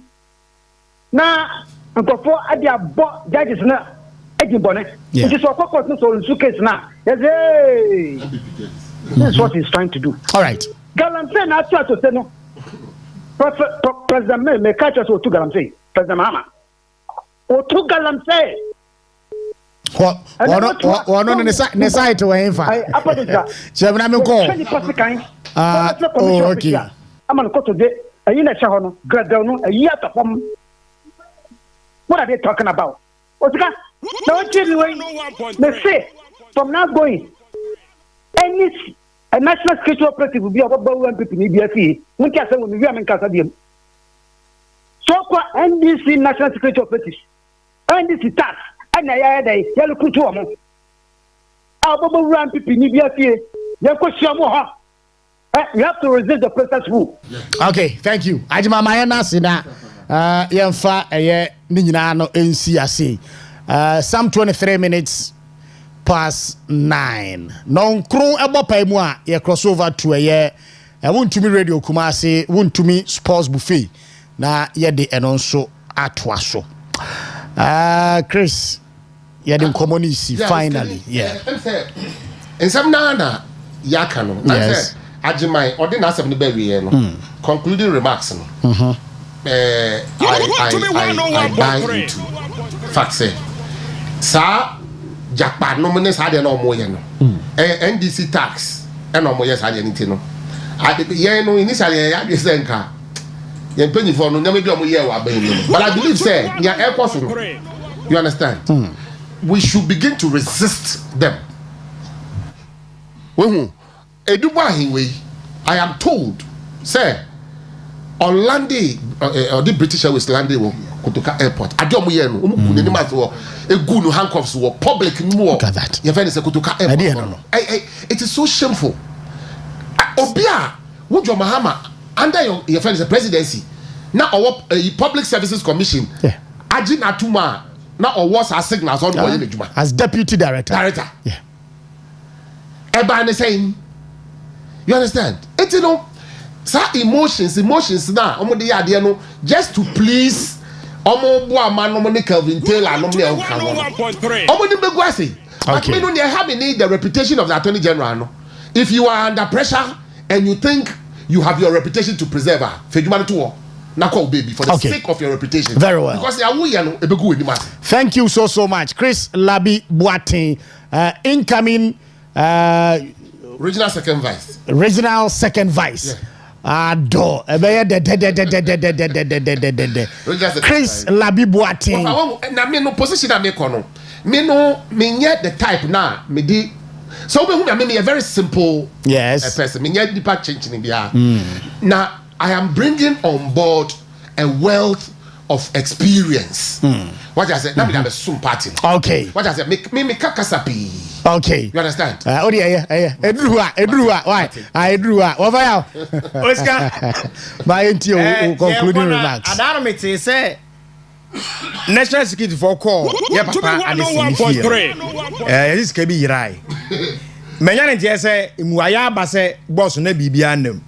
Na minim de na ye pen box ni mu a na bibia so ye den enem. Osi na o say nka edi nkomo ekọ Miami di Ashanti region esi ada no efiada ebepem na de chie no. Ashanti regional minister oya akora region no soma no. Nyatwom ene ma Ghana yenko. Wan ka sa wona wo se se o ba ma Ashanti regional ye. O first meeting we ne Ashanti regional fire commander for na edi nkomo. Ana omo ka omo ha nyina ye den e kire wo. Afei aba beduru se omo do no nya access ba bi eja ase na ye ka afei no entokwa na ono omo ekon tokwa wa yi communicate say yen saake omo tumi yen fan ko ba bia wa yi yen saake Alex etete say papa no wonye ye kan say service mo adwuma no ye politician wo sha atade that's why MPP no accuse wo me omo ye meeting e de omo no ma egu akwam say your fire tenders he say and an Ashanti regions will be any your nature of your market baby a higher hydrants and anchors on amount for the in table there then so close to be 8 to 10 shop and sign ye bo me inside then aka and the what was say wo kwa amount for ya akona na amount for kontokwa if ogbanya bia no wo Ghana national fire na atade ni ahoa eja wodwene once the state wo mu a hweja ehye na omuni hu bibia aka de on baba enti no so mpon ka ba na nya kokotame na mbranche ka ba osenka helicopter ena nimdie bebraba ena helicopter e ba sense na mawodo o di tete ba bia hit no na otima eden e di nsu na guso enti no so woni bibia ma Ashanti region fo a wonya hanta na ne mfa nko bia na me de make ne se wo si omo a omo so dom saye mu no imom ya akọ na obi ka asemi so meka bi obi bia okwa asafu bia ne ho aka na so panyin so nkom wa. All right. Thank you so much.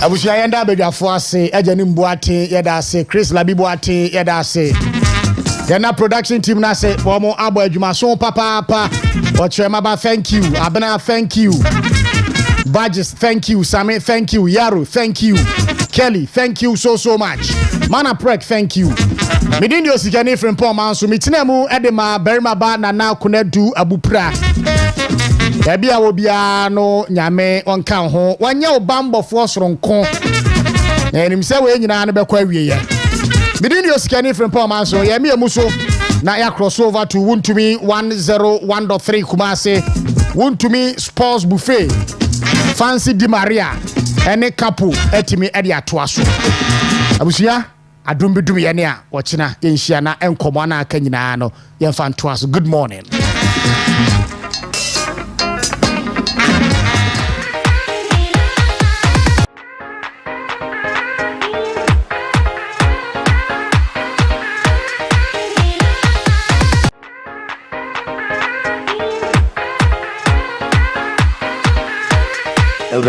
Last meeting men one pa dibisa man say die ya renkitinkiti bi etiti me what abra amuzu herbal clinic nuro ho ohe potin na yoya me sorry anopa na makuju ma posu nyina ya meya Uhia amuzu P. Ebetu ase one time.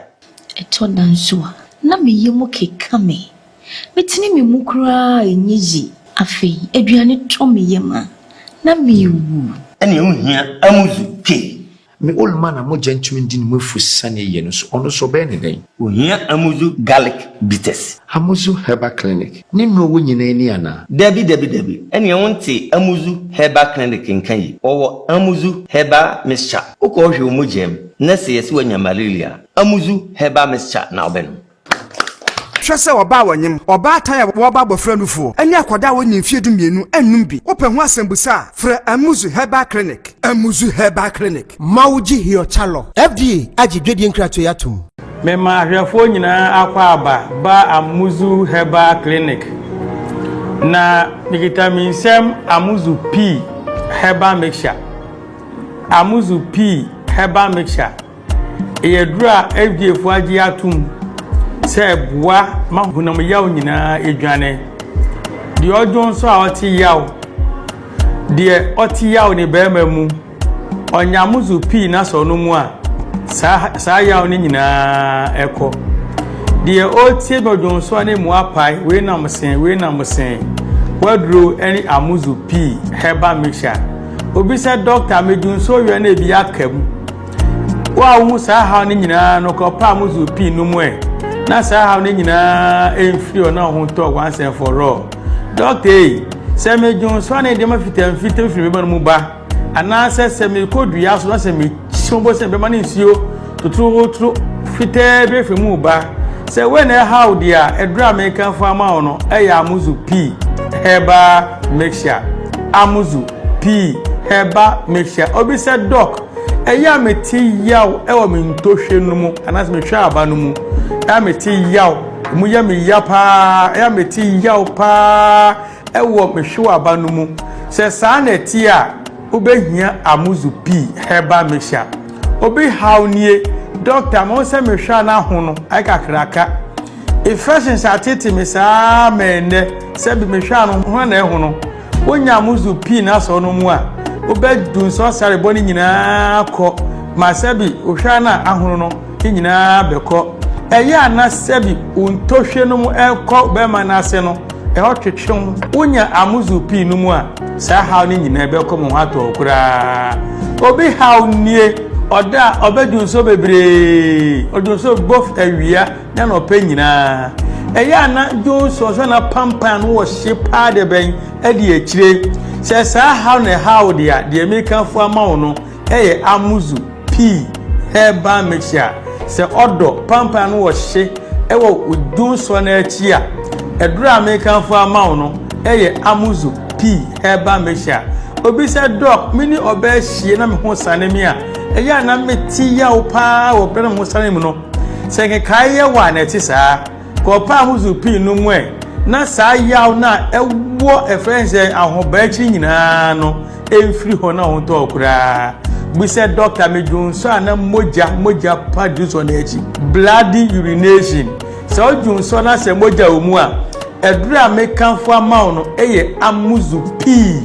herbal mixture to be hawnie watran ho ama nkekaye aye ne saa watran ho ama babaso kawa ne saa menene chi kase nye ne ya so saa how na edura American fo amawo no eye amuzu P herbal mixture obi se doc ya die manumu edura ekọ na aba ekọ na aba ada na hwedo ni ho ana hwedo ho amuzu P mi di nubre ma akoma ko 24 na maka abom ena mi die eduro ba akọ wo okikaye no aye wa che baba so atete wa che onya num to amiensa ahyebehye de American nie wo ya ware fo no so ya dofo a utobi ye no atobi ama no sa na meka se be me bi so a ohwemi a baba so no nkikaye no edin samba sabegu ni bema ho no onto amuzu V herbal cream on TB no fansra bebia insane wo nyina ebekọ ane ho ato no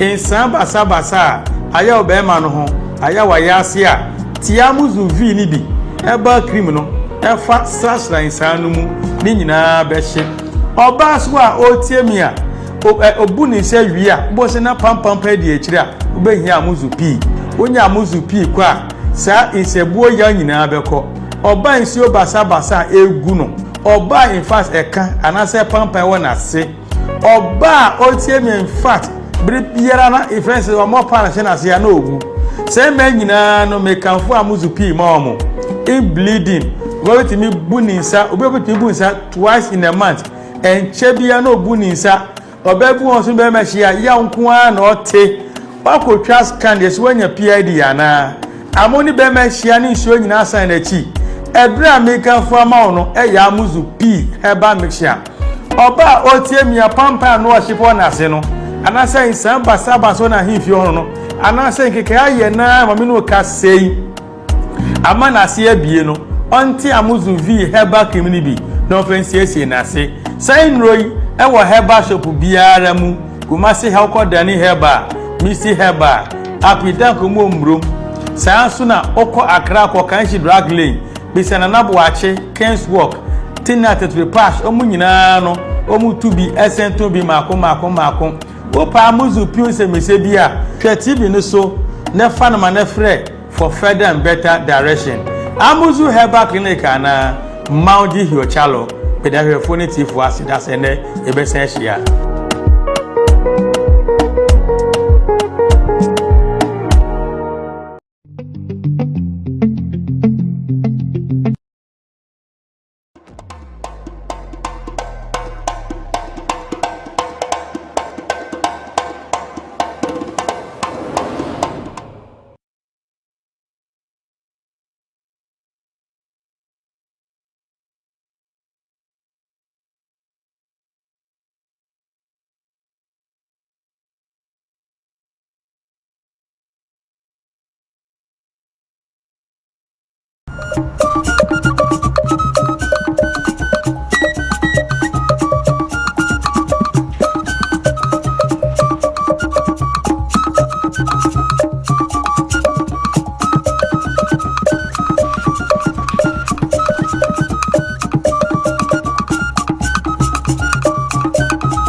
Everything